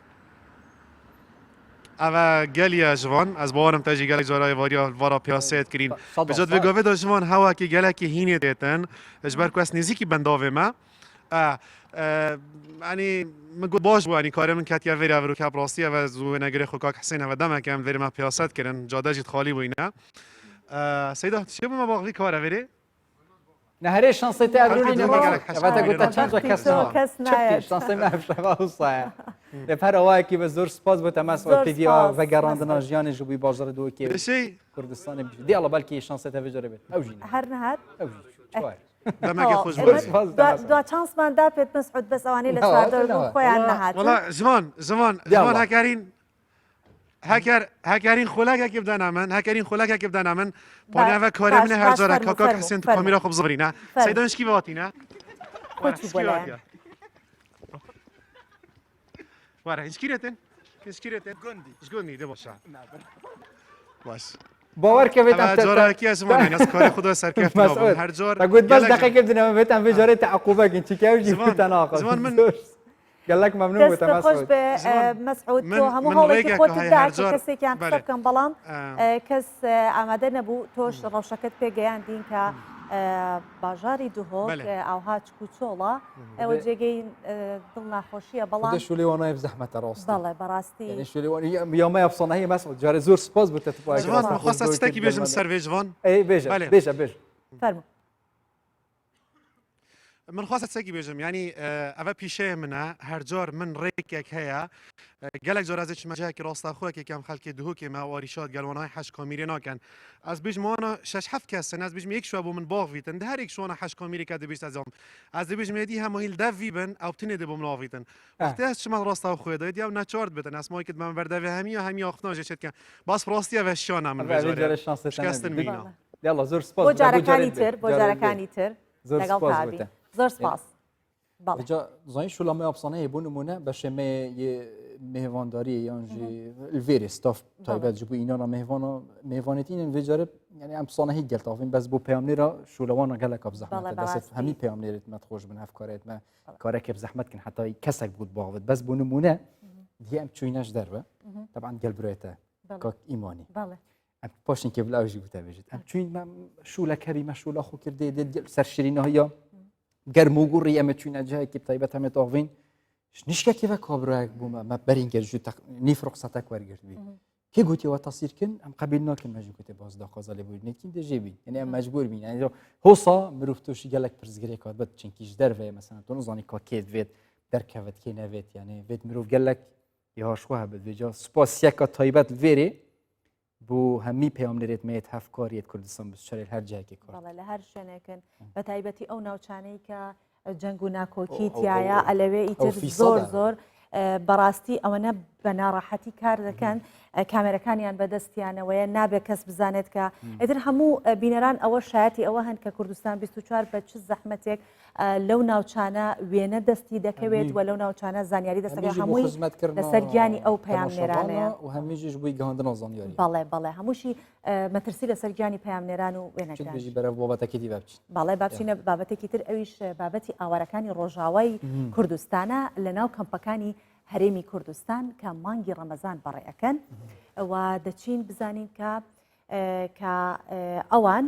هیوادارن ساڵی داهاتوو لە زێدی خۆیان پێشوازی لە مانگی ڕەمەزان بکەن و ئاوارەکان ڕێکارەکانی حکوومەتی هەرێمی کوردستان بۆ بەرەنگاربوونەوەی ڤایرۆسی کۆرۆنا بەرز دەنرخێنن هەرچەند لە هەر شوێنێک تۆ ئەمن و ئەمان بی دابنیشیت ماڵت هەبێ بەڵام بەڵێ شوێنی خۆت نییە زمانی دایکی خۆت غەریبی کەرکوو طبعا ئێستا 2 مانگ 3 مانگ شەپێ نەڕۆشتومە کوردستان هەمی ماڵە هەمی کورد هەمووی ماڵی خۆمەژی وەکی هیڤیا کوردن مێت ڕۆژەوەی کوردستانی شەڕ ئالۆزی نەبینن هەرێک ناف ماڵە خوددا ژیانەکە سەرفەراز دەرباز کرد بەرەف ئەوەرێت ناڤ کەمپین هەریما کوردستانێدا کوێن ڕۆژاوای کوردستانێن. ما ڕۆژیەیە و بازارên کەمپین پەنابەران jî ji taybetmendiyên xwarinên vê mehê dagirtîne. Diya aras wekû her dayikeke penaber li va kampa Daraşekranê fitara malbata xwe amade dike û ji vîrusa koronayê hişyar e. Cîran ji cîrên re xwarinê dişîne. Ev jî dabûnerîteke meha Remezanê li cem Kurdên Rojava. Diya aras taybetmendiyên vê mehê û amadekirina xwarinê ji Kurdistan 24 radikîne. روژی گل که خوش بخوادی ما گلک تجوا روژی کرین ما تمر هندی کریه ما شراب کرینه ما شنکایانی ما تاوت شکری رو زیارت هم دکرن و هم تین قنج هم دکن نوافی و دهلن و بخوید شون دجوا طاهر قنج شون يكو جد نقينا عارف خدي تفرغ هاي جيم دارتخن يعني دا ام شون دين ورش دي سام دارتخن شون قنج كورونا جهاتيا بيتر فاقستر ذكر يستاذ خوا في كورونا دارو كشمان بطال نما در مدرسه جي خوازي يعني صالا بي خوشتر به لسر فتار ام بون میوان و مالباتا پنابر او بدلکی خوش پیشوازی لوامها پیروز دکن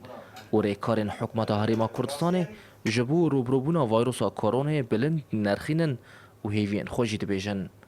وك مالبات اما براسي دوي حضرة كورونا تجي ام وك هنري وك سازي وك رسمو زاروك هوايت مع هوايتي وان استجيادكم ام اليكارم بهفر ام في درباستكم بهفر اسباسيا حكومتها هرمتكم قال لكي وجو لسر مسألة حظري واليكاريا في ملتي وقالك اليكاربو او وزارة التندرستي واسايش وبوليس وبيشمركجي حتى براسي قالك اليكاربون لسر مسألة كورونا هيفين ما ان شاء الله صالتين شخوا فيروس نمينه ان شاء الله صالتين ولاتي ما خوش به ام فكرن ولاتي خو طبعا افجي ولاتي ما كردستان ملتي كرد ليه ام هيفين روجافاج خوش به ام فكرن ولاتي خو كيف خوشي اف نهمین ساله پنابرین روجاوای کردستان لناف کامپ و باجارین هریما کردستان روجی خود دگرن و هیوی دارن که رمضان آبه لباجار و وارگهن خواه گرن و روجی خوالور در باس بکن.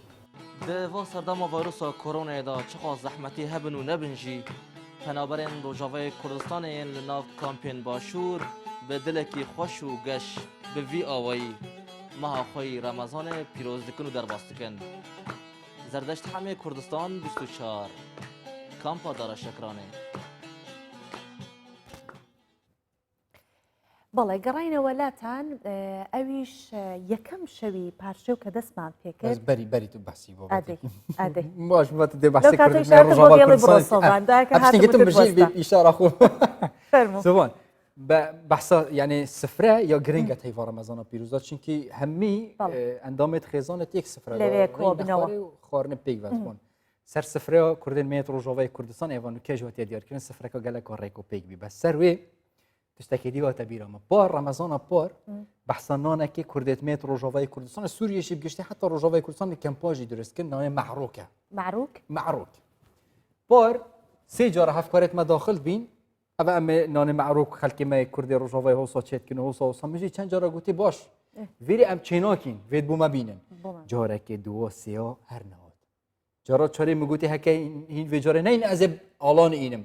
دما هی که این آنجی بس چنکی رزقی من نبی و جا هر نخواد ها تو که رزقی تو نبود بس هر نخواد نه هر نخواد شو ان شاء الله با جاره کیتر بله باسی کرکوک بو و باسی او بو که ل یکم شوی پروگرامی پاشیف که پروگرام من کرد اما میوزیکی کی تایبەت من هبو چون که یکم شوی پاشیف بو اما هاوکاران من هەوڵیان دا که هر او کەسە چونکە ئەو میوزیکەی پێشکەش کردبوو بە کوردستان 24 هەوڵیان دا کە لەسەر ئەو بەڕێزە کە دیار ئازادە زۆر تایبەت بوو بە مانگی ڕەمەزانش بوو پێشکەشیشی کردبوو بە ئێمە پاکێجێکیان ئامادە کرد کە دیار ئازاد هونەرمەندی میوزیسیانی شاری کەرکووکە و بەرهەمێکی میوزیکی تایبەت بە مانگی ڕەمەزانی ئامادە طلع البدر علينا بەڵێ بە قانون هەر وەکی شوتمان ئەو میوزیکە هەر کەسێک گوێی لێبێت جگە لە فیلمی ڕسالە یەکسەر لۆگۆیە بۆ مانگی ڕەمەزان یەکسەر دڵ دێتە جۆش بۆ ئەوە و پرسیاریان لێ کردووە کە ئەو بەرهەمە چۆن بوو کە هاتۆتە ئارەوە و توێتی کە من دەمەوێت لە ڕێی هوەرەوە بۆ بابەتە ئاینیەکان خزمەتی ئاینی ئیسلامی پێ بکەم و بە ئالەتی قانون ئەو عسپەی کردووە با پێکەوە ئەو پاکێتە ببی بەرەف کەرکووکێ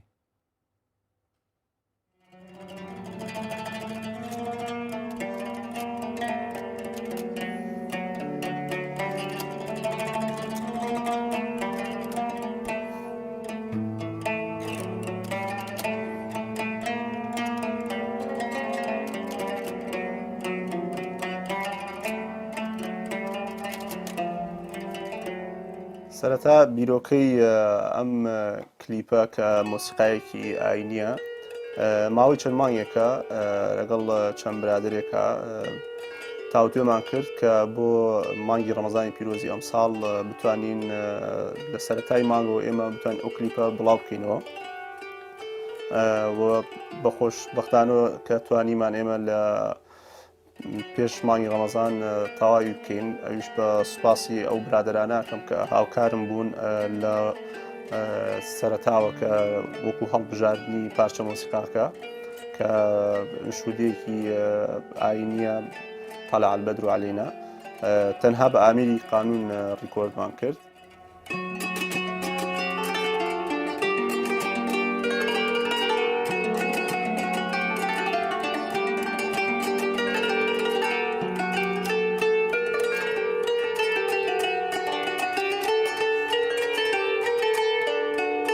هونەرمەند مڵکی هەمووانە پێویستە ینی ئەرکێکی سەرشانێتی کە بتوانێت دڵی هەمووان ڕازی بکە ینی وای لێبێ ئێمە لە ڕووی مۆسیقاوە ناتوانین بڵین تەنها کۆمەڵێک خەڵک گوێمان لێ بگرێ ئەمە پێویستە مۆسیقایەک ئامادە بکەین کە زۆربەی خەڵک لە کۆمەلگایە گوێ لە تۆ بگرێ بۆیە مۆسیقای تەسەوفی مۆسیقای ئاینی ڕێبازێکە لە ڕێبازەکانی مۆسیقاکە لە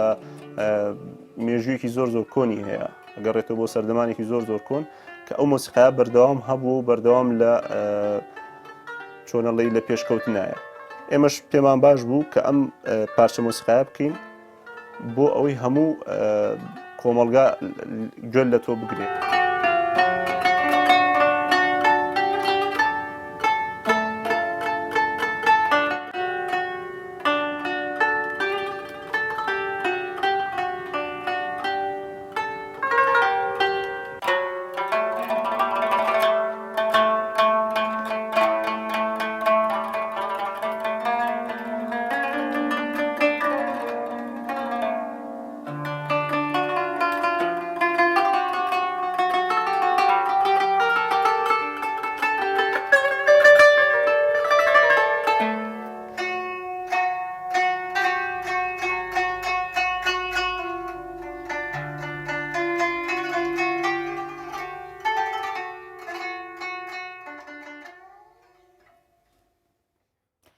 دەست خۆش بۆ دیار من دیار لە نزیکیشەوە ئەناسم هاوڕێمە و ئەمێ ئەوە بڵێم بەو شەرتێکە لە کەرکووک زۆر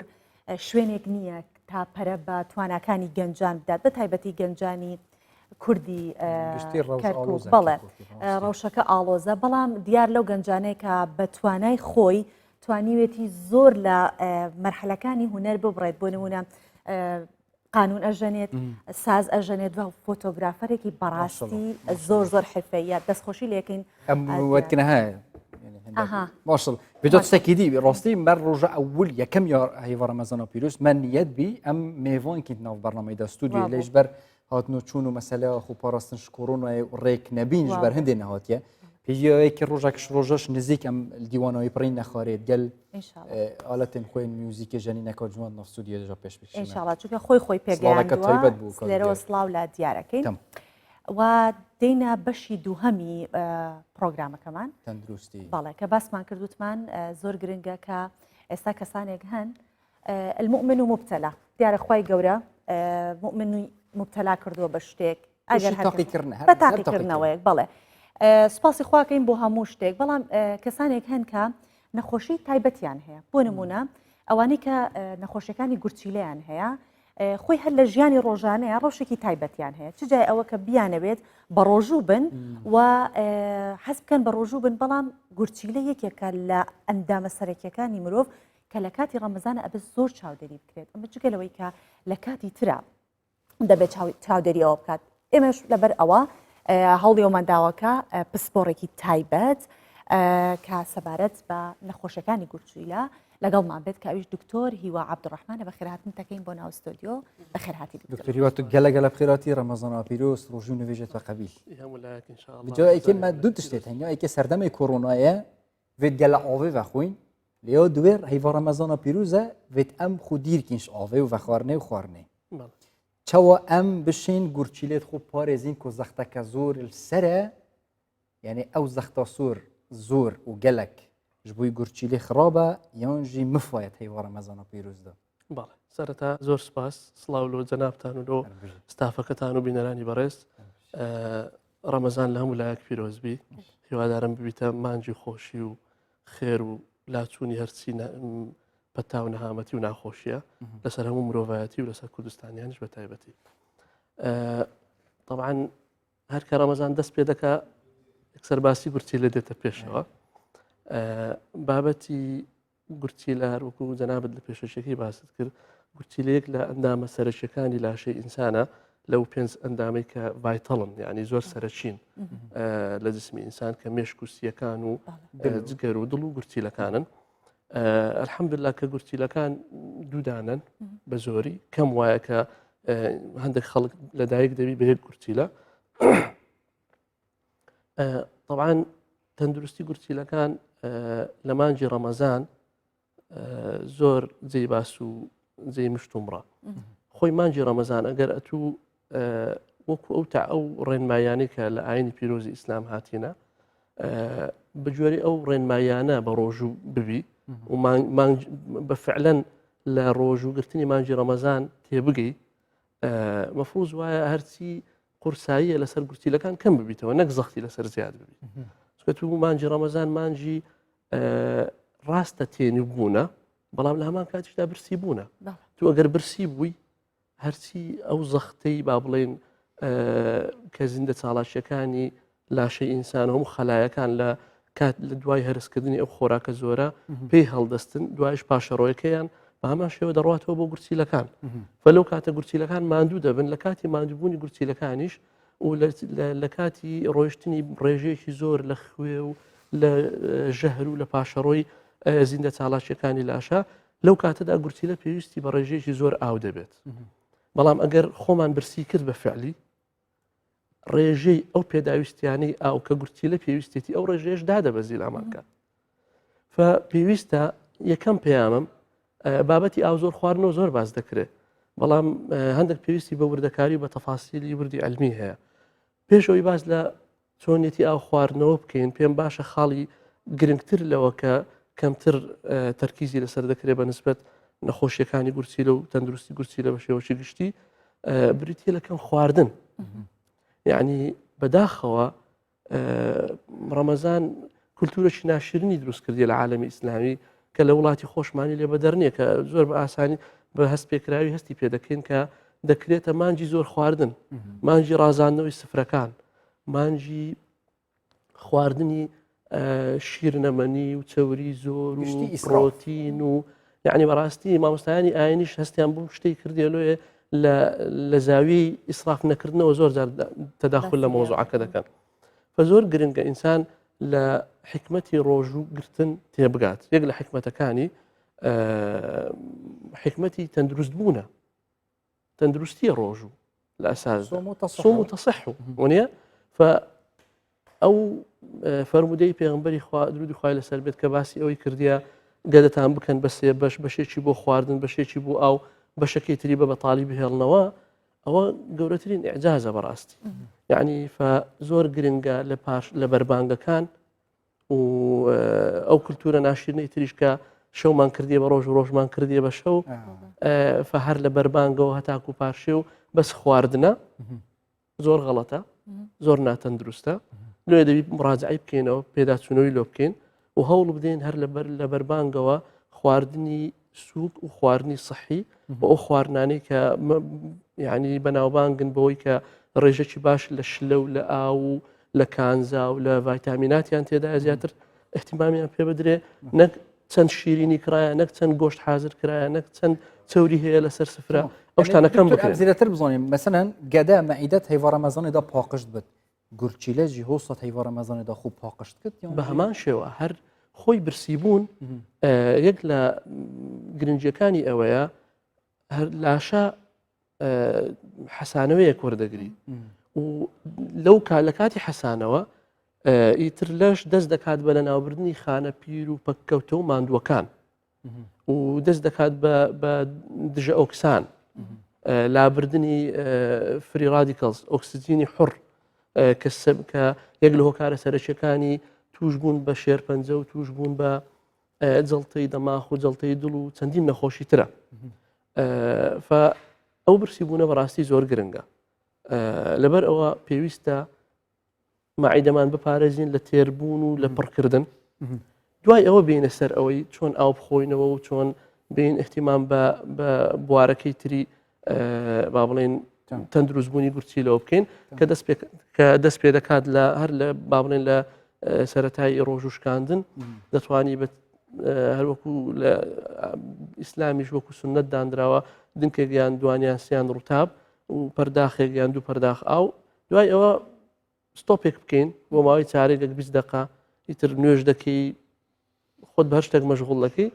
دوایی بێ سەر ژەمە ڕئیسیەکە ژەمە ڕئیسیەکەش با بەشێکی پرۆتین بێت چکە جەستە پێویستی بە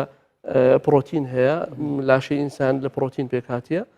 با بەشێکی کەمی چەوری طبیعی و چەوری سروشتی بی هیچ مانعێک نییە کەمەکی با کاربۆهیدرات بی بەڵام گرنگە بە ڕۆڵی سەوزەوات و ڕۆڵی زەڵاتە و ڕۆڵی ئەو شتانەی کە وەکو باسمان کرد ئاویان زۆر تێدایە لەبیر نەکرێ بە هیچ شێوەیەک ینی بەشێکی باشی خواردنەکە لەو شتانە پێکاتبی ببوورە دوای سعاتێک لە تەواوکردنی ژەمی ڕئیسی ئەو جارە بە شێوەی بەرنامە بۆ داڕێژرا و یعنی مبەرمەت لە پێ دەست بکرێ بە ئاو خواردنەوە ئاو خواردنەوە دەبی دابەش بکرێ بەسەر کاتەکان یعنی ئاو خواردنەوەی زۆر لێک کات و لەسەر یەک ئەو سوودەی نابێت وەک ئاو خواردنەوەی کە دابش کرای بەسەر کاتەکان بەڵێ دکتۆر بە پێی پسپۆراتەکەی جەنابێت کە بۆ نەخۆشیەکانی گورچیلەیە نازانم تا چەندێک ئەو زانیاری من ئەیزانم ڕاست و دروستە جوکە هەموو شتێکە لە تۆڕە کۆمەڵایەتەکان لە ئینتەرنێت وەرەگرێ مەژنی ڕاست پێ ئەڵ لە کاتژمێر 8ەوە تاوەکو 11 تەبەلوری گورچیلە دەست پێکات ئێمەش لە دوای حوتەوە دەستەکەین بە خواردن و خواردنەوە چونکە ئیتر بەربانگمان کردوێتەوە خواردنەوە غازیەکان دەست پێەکەین بە بپسی و بە ئیتر ئەوانی کە خواردنەوە غازیەکان دیتۆکسەکانمان بیرەچێتەوە ئەوەی کە لیمۆیە تێکەڵاوکرێت لەگەڵ ئاوە نعنایە تێکەڵاوکرێت جیاوازێک لە بینی و دوانەمان بۆ بکەیت و بۆک بە تایبەتی و کەسانی کە نەخۆشی گورچیلیان هەیە بەڵێ بە شێوەی گشتی لە پاش سعات هەشت ینی کاتێکی محدد نییە لەوە دەستپێکردنی بەلوەرە و نیشتنی کریستاڵەکان لە گورچیلە ئیشی گورچیلە بەندە بە خواردنەوە خواردن و بە خواردنەوە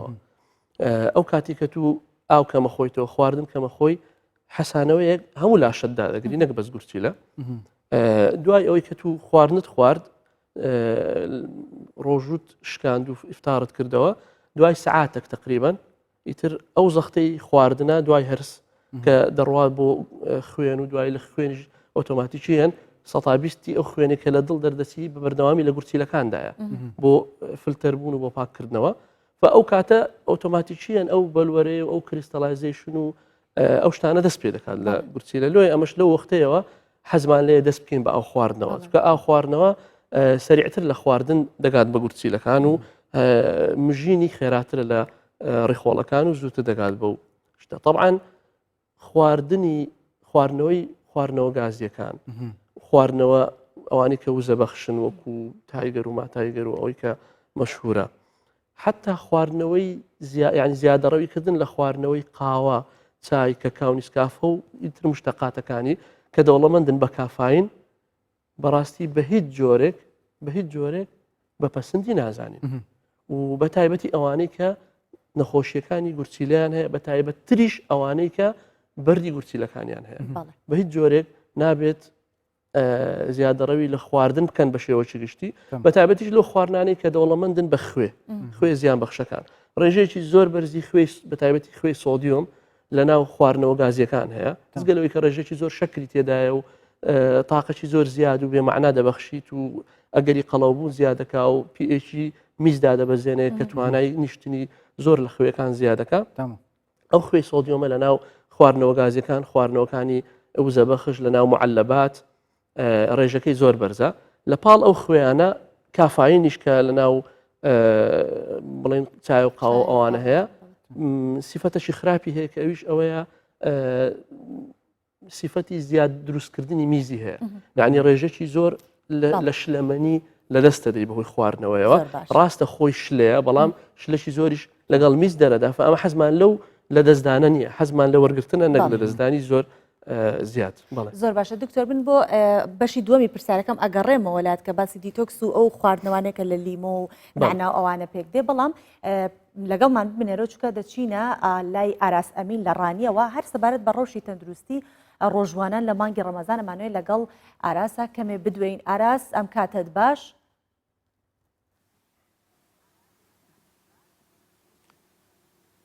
ئەم کاتت باش سۆڤان بژیت ئاراس گوێت لێمانە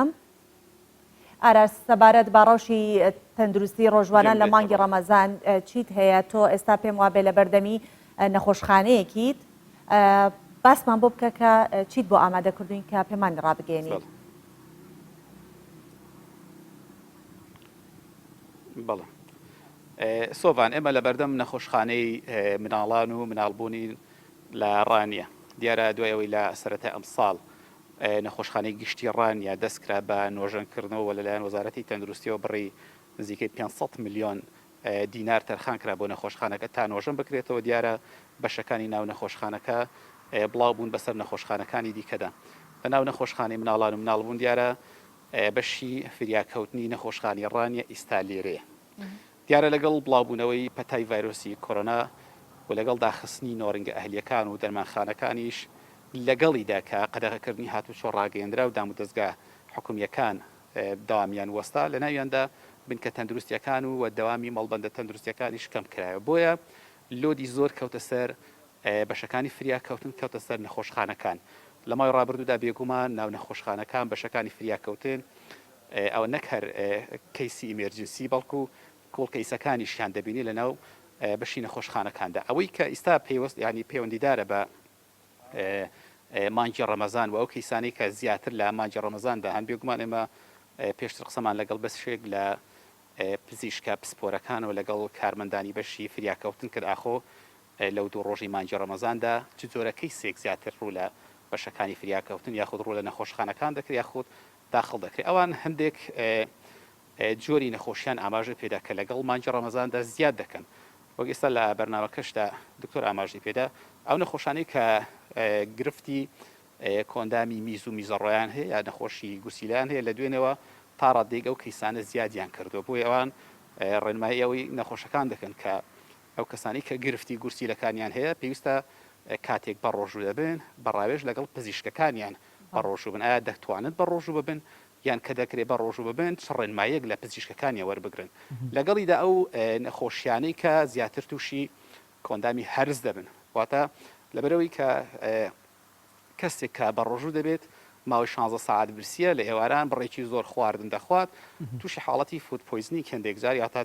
تەسەمم بە خواردن و لە پاشێوانیشدا بە هەمان شێوە کاتێک بە تایبەتی ئەو کەسانەی یا ئەو ڕۆژوانانی کە بڕێکی زۆر خواردنی قورسەکان دەخۆن کە بڕێکی زۆر کالۆریان هەیە دەوڵەمەندن بە کالۆریەکان بێگومان ئەوانە دوای ئەوەی کە لەسەر ئەو خواردنە دەخەونەوە تووشی تێکچوونی تەندروستیان دەبن وە زیاتر ئەو کەیسانە کە دێنە بەشەکانی فریاکەوتن لەگەڵیشیدا ڕووداوە کتوپڕەکان بێگومان ڕووداوەکانی هاتوچۆی ڕووداوی ئیمێرجنسی دیکەی ڕوو لە بەشەکانی فریاکەوتن دەکرێت ئەوەی تێبینیمان کردووە ئێمەش بە دوواداچوومان بۆ کردووە تیمی کورسان 24 سۆڤان لە ماوەی قەدەغەکردنی هاتوچۆ بە تایبەتی ئێستا ئەم وەرزە کە وەرزی بەهارە ڕووداوەکانی هاتوچۆ لە سنووری ئیداری ڕاپەڕین زۆر کەمیان کردووە ئێمە بە دوواداچوونێکمان کردووە لە سەرەتای مانگی ئازاری ساڵی پار تا کۆتایی مانگی نیسان واتە لەو دوو مانگەدا تەنها لەو دوو مانگەدا کە گەشت و زەیران لە دەرەوە زۆر بووە و هاوڵاتیان جموجۆڵیان زۆر بوو چوونە تا سەیرانگاکان بۆ گەشت و بەسەربردنی کاتێکی خۆش نزیکی 40 هاوڵاتی بەڕووداوەکانی هاتوچۆ بریندار بوون یان گیانیان لەدەست داوە لەو چلە نزیکی 13 هاوڵاتی تەنها لە دوو مانگی ئازار و مانگی نیسانی ساڵی پار گیانیان لەدەستدا بەڵام ئەو ساڵ لەبەرەوەی قەدەغەیکردنی هاتوچۆ هەبوو و سەیرانگاکان چۆڵ بوون ژمارە ڕووداوانی هاتوچۆ کە لە سنوورەکە ڕوویاندا و ژمارە کەسانێک کە بریندار بوون یان گیانیان لەدەستداوە لە پەنجەکانی یەک دەست کەمترن لە ئێستادا دەکرێت بڵین بەگشتی لە ئێستادا کە نۆڕنگە ئەهلیەکان کراونەتەوە دەرمانەخان کراونەتەوە لە چوارچێوەی بڕیارەکانی وەزارەتی تەندروستی و وەزارەتی ناوخۆ بۆ سوکردنی تا ڕادێک لە قەدەغەکردنی هاتوچۆ ئێستا دەکرێت بڵین لۆدی سەر نەخۆشخانەکانیش بە تایبەتی بەشەکانی فریاکەوتن تا ڕادەیەک کەمتر بۆتەوە لە کاتێکدا پێشتر سەبارەت بە ڕوبەڕوونەوەی ڤایرۆسی کۆرۆنا و داخستنی نۆڕنگە ئەهلیەکان بارگرانی گەورە گەوت بۆ سەر نەخۆشخانەکان و سەر بەشەکانی فریاکەوتن بەڵێ ئینشاءڵڵا هەموو خەڵکی کوردستان سەلامەت ئەبن و بە تایبەتیش خەڵکی ڕانیا و هیچ حاڵەتێکی ئێمەرجنسی نابێت مەگەر ئەو حاڵەتانەی کە بەیبیان لەدایکە بێ مناڵیانە بێت مەگەر ئەوە بڵێن حاڵەتێکی ئێمەرجنسی ئینشاءڵڵا بۆ هەموو ماڵێک بەڵێ ئینشاءڵڵا فقط ئەوە بێت کە بڵین حاڵەتێک بێت خەڵک ترسی لێ نەنیشێت زۆر سپاس دەکەین ئاراس کە لەگەڵمان بوویت زۆر سپاس بۆ بەشداریکردنت زۆر سپاس ئاراس و دووبارە ڕەمەزان پیرۆز دکتۆرم بەگەرنەوە سەربابەتی خوب تایبەتیژی گورچیلێت خۆ چاوپارێزی چونکە وەکیە دیار خۆ پاراستن باشتر ئەس چارەسەریە ئەو چ ڕەفتار و کردار و کارن کاریگەریەت خراپ سەر گورچیلامەتکن چ هەیڤ ڕەمەزانە بێت یانژی هەر 11 هەیڤێت دژی ئەم خۆژەی دیرکین دا و گورچیلێت مەت پاراستی بن بەڵێ سەرەتا بالەوانە دەست پێ بکەین کە نەخۆشی گورچیلەیان هەیە ئەوانی کە نەخۆشیەکانی گورچیلەیان هەیە هەر لە بەردی گورچیلەوە بگرە هەتا دەڕواتە سەر بابەتی سستبوونی گورچیلەکان هەوکردنی گورچیلەکان بینەوە سەر هەندێک نەخۆشی تری بۆ ماوەی گورچیلە نوکە بمەزەتر بەحسە نەخۆشیێت گورچیلۆکی کۆچەند نەخۆشی هەنە بەڵێ نەخۆشی بەخۆی ئەگەر لە باوترینیان دەست پێ بکەین هەوکردنی گورچیلە و ڕێڕۆکانی میز و میزەڕۆ باوترینیانە دوایی بابەتی بەردی گورچیلە دێتە پێشەوە دوایی بڵێن چیسی گورچیلە و گرەی گورچیلە و ئەوانە دواتر بابەتی سستبوون و سستبوونیش چەند قۆناغەشی هەیە تا دەگاتە بابەتی پەککەوتنی گورچیلەکان ئەوانە نەسیحەتی سەرەکیمان لەوانە ئەوەیە کە مەفروض وا بوو پێش ڕەمەزان ئێستاش سەرەتای ڕەمەزانە درەنگ نەبووە سەردانی پسپۆری تایبەتی خۆیان بکەن چکە نەخۆشەکان وەکو یەکنین لە وردەکاریدا دائیمەن جیاوازی هەیە بۆ نمونە ئەوانەی کە بەردی گورچیلەیان هەیە جیاوازیەکی زۆر گەورە هەیە لە بینی زۆربەی هەرە زۆری نەخۆشەکان بە شێوەی گشتی ئەوانەی کە بەردی گورچیلەیان هەیە بۆ نمونە دەتوانن بە ڕۆژی بوون ینی توانای تحملکردنی ڕۆژیان هەیە بەڵام بە گوێرەی وردەکاری حالەتەکەیان پسپۆرەکەی خۆیان ڕێنمایی تایبەتیان پێدەدات ڕێنمایی ئەوانەی کە هەردوو لە هەردوو گورچیلەکانیان بەرد هەیە و بەردەکانیان تۆزە مەترسیدارترە لەوەی کە مقارنەتەن بە هەندێک نەخۆشی تر ڕێنمایی ئەوان تومترە لە ڕێنمایی کەسانی ترکە لە یەک لا جارۆ هەیە بەردەچی گچکیان هەیەیان دکتۆر ئەوانەی کە دای لەزە ئەکرێت ئەوان ئەتوانن ئەوانەی کە دای لەزە ئەکرێن ئەوانە یعنی پەککەوتنی گورچیلەیان هەیە واتە قۆناغی پێنجەمی هەر سێ ڕۆژ جارێک ئەوان شوردنیان ئەکرێت مەسەڵ ئەوانە لەبەر ئەوەی بڵێن نەخۆشی درێژخایانیان هەیە ئەوەی کە معلوماتم هەبی لە ناحی شەرعیشەوە ئەوانە ڕێپێدراون کە بە ڕۆژوو نەبن ئەمەش دائیمەن حەز ناکەین بە ڕۆژوو بن بەڕاستی بەڵام هەیەە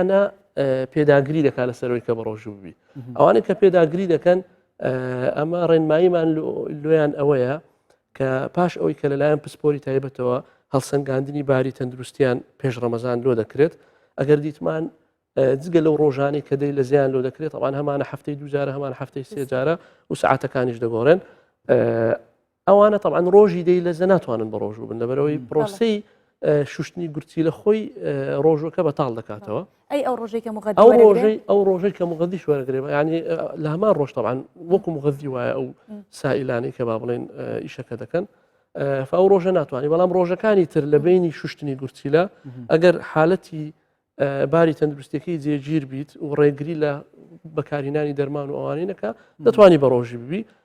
ئەوە طبعاً بۆ ئەوانێک کە بەخۆیان حەزیان زۆر لێ و زۆر پێداگری دەکەن بەس ئەوانەی کە باری تەندروستیان لە بینی شوشتنەکان ناجێگیرە و دەرمانیان زۆر و زەخت هەستان و برز دابەزینی زۆر یانێ ئەوانە بەی شێوەک ناوی بەڕۆژی بن بگرا زۆر مەترسی داری شەکر بەڕۆژی بڵێ دکتۆر لە سەرەتا باسی حاڵەتێکی دەگمەنت کرد مەرج نییە هەموو لەواچە لە سەتا یەک لە ملیۆنێکا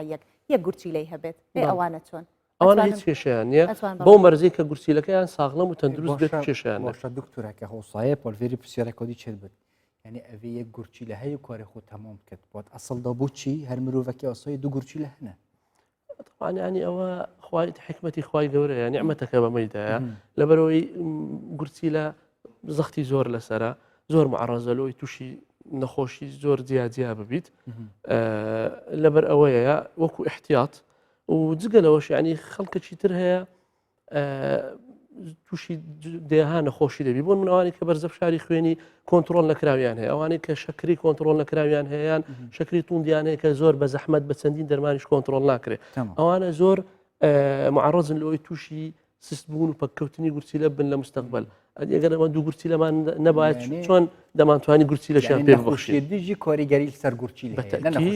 باشە مادام هۆسایە چاوە ئەم گورچی لێت خۆ پارێزین بێتەکیید ئەوانەی کە نەخۆشی درێژ خایانەکانیان هەیە کەسێکی ئاسایی چ نەخۆشی نینن چ نەخۆشی نینە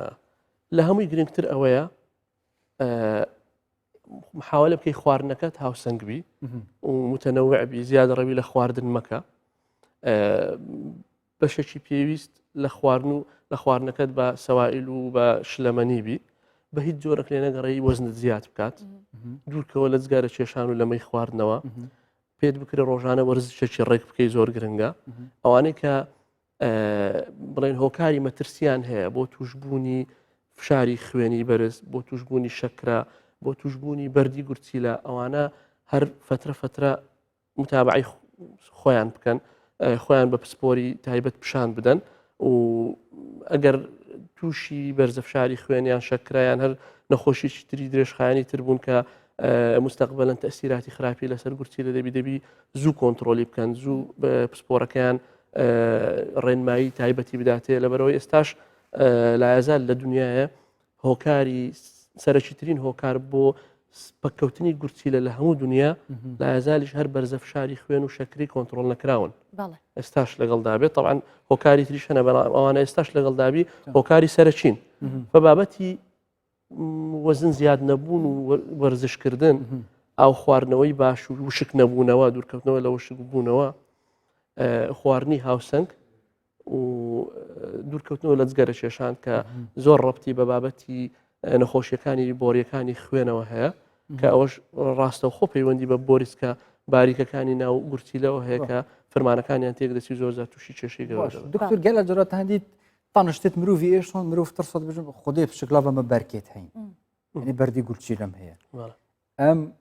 چاوە بزانین کامە بەرکەنە یانژینە یعنی بەریا کارەسا دروست بێت ئاژی بەرک مازن بێت طبعا مشکلەی یەک لە مشکلەکانی بەردیکلی ئەوەیە جاری وە هەیە بەردەکە هەیە بگرە زۆر زار گەورەشە بەردەکە نەخۆش هیچ هەستی پێ نەکردیە بەڵام عادەتەن وایە ئازاری بەردی گورچیلە بە تایبەتی ئەگەر بەردەکە بچووک بیت و بێتە ڕێڕەوی میز ئازارەکەی زۆر توندە ینی بەوەی دەناسرێتەوە کە ئازارێکی نزیکە لە ئازاری منداڵبوونی ئافرەتی دووجیان لە کاتی منداڵبوون ئازارەکە زۆر توندە عادەتەن لەو تەنیشتەڕایان لە تەنیشتی چەپ دەست پێ دەکات و بەرەو خوارەوە دێت زۆر جار هێڕنج و شانەوەی لەگەڵا لە کاتی نەوبەکە زۆر بەقوتە و لەوانەیە 5 دقات تا 10 دقە لۆ چارێکێک بخاینی دوایە سەبر هادە دەبیتەوە و احتیمال لە پاش فترشکە دەست پێ بکاتەوە یعنی پشتی بوو زکی بالضبط لەو تەنیشتە بڵێن لە کەلەکە ئەوەی کە ئەمە پێی دەڵێن دێتە خوارێ زیاتر و احتیمالە گۆڕانی ڕەنجی میزی لەگەڵبی میز خوێنایی بوون دروست دەکات زۆر جار چ ڕەنگ طبعا سۆ بە لەو سۆر و هەندێک جار مەیلە وەردییان یان هەناری دەبی ئەگەر ڕێژی خوێنەکە بەشی ئەوە بکات کە ڕەنگەکە بگۆڕی جارۆیە ڕێژی خوێنەکە زۆر کەمە تێیدا تەنها لەسەر مستەوای فەحسی مجهری مایکرۆسکۆپ دیار دەبی نەخۆشەکە هێشتا بە چاو نایبینی طبعا ئەو شیان هەر بە میز خوێنایی بوون دادەنرێت بەڵام عادەتەن ئازاری لەگەڵا زۆر جار نیشانەکانی هەوکردنیشی لەگەڵا ئەگەر هەوکردن هەبی وەکو تاو لەرز و ئەوانەی لەگەڵەبی زۆر جار هەر کاتێک میز خوێنایی بوون یان ئازاری توندی لاتەنیشتمان هەبوو پێویستە سەردانی پزیشکی پسپۆر بکەین و بە فحوساتی زۆر بەسیتی وەکو فحسی خوێن و وەکو سۆنەر دەتوانین یعنی هەتا حدێکی زۆر باش بگەینە نەتیجەکە بەردمان هەیە. بەڵێ دکتۆر تاوان چونکە ئەندامێکی زۆر سەرەکیە زۆر پرسیارمان بۆ دروست دەبێت لەسەری ژوانی هاوکارم هەر پرسیاری تری دروست ئەبوو لە لای و باسیە کرد و من هەرو پرسیارم ماوە دیتۆکسەکە چونکە بۆم گرنگە خەڵکێک هەیە بەڕاستی بە بەردەوام دۆلکەیەکی داناوە لیمۆیتیایە نعنایتیایە چەندێک سوودی هەیە ئەو شتا چەندێک ئێمە پەیڕەوی ئەوە بکەین چونکە عیلاج وەرنەگرت چارەسەرکردن باشترە لە عیلاجکردن ئەگەرەوە چارەسەرە با بەکاری بێنین ئەگەر چارەسەر نیشتێکی وەهمە بابیزانین بەتەکیید چارەسەرە زۆربەی زۆری دکتۆرەکانی بواری خواردن و ئەوانە زۆر گرنگی پێدەدەن ئەوانەی بواری قەڵەوی و ئەو بابەتانەش زۆر گرنگیان پێدایە و باسییان لێوە کردی بگرە حتا دکتۆرەکانی شێرپەنجە و گرەیەکانیش بەنسبەت گورچی لە لیمۆ یعنی زۆر پەیوەندیشی زۆر نزیکی لەگەڵ تەندروستی گورچی لەدا هەیە پێشترە لیستێکی دوور و درێژی مەنعکردنی کۆمەڵە خواردن هەبوو لە ڕێنمایە قەدیمەکان کە بە نەخۆشەکانی گورچی لە بەتابەتی بەردی گورچی لە ئەگۆترایەوە لیمۆشی تێدا بوو کە دەبێت نەخورێ ئێستا ڕێریشی تیا بوو کە چەند باشە بەڵێ تەبعاً هەمووی تێدا بوو ئێستا تقریبان ڕێنمایەکان بەشی هەرە زۆری گۆڕانی بەسەرداهاتیە شیرەمەنیەکان مەفروض وایە بخورێن بۆ ئەوەی منعی دروستبوونی بەرد بکرێت بە شێوەشی مامناوەن تەنها زیادەڕەوی تێداکردنی زۆری باش نییە با بینەوە سەر بابەتی لیمۆ و دیتۆکسەکە لیمۆ مادەی تێدایە بە نسبەت ئەمە پێی دەڵێن ستریک ئەسید یان ستریت زۆر گرنگە بۆ تەندروستی گورچیلەکانمان بە تایبەتی ئەوانی کە بابەتی کە کێشەی کریستەڵی زیاد و نیشتنی بەلوەرە و دروستبوونی بەرد و ئەوانەیان هەیە زۆر بە باشی منعیەکات لەگە کالیسیۆم یەک دەگری کالیسیۆمەکە لێ ناگەڕێ بنیشی و دایرکتلیش ینی مباشریش منعی یەکگرتنی کالیسیۆم و ئۆکزالێت بەیەکەوە دەکات و پاکەرەوەی زۆر باشە هەموو سەوزەکانیش لەگەڵی نعنا و غێری نعناعیش بە هەمان شێوە ڕێژەی بەرز لە کانزاس سەرشیەکانی وەکو پۆتاسیۆمیان تێدایە وەکو مەگنیسیۆمیان تێدایە کە زۆر گرنگن بەنسبەت تەندروستی گورچیلەکان و تەندروستی لەش بە شێوەی گشتی لە کۆتایی سیناریۆیەکەش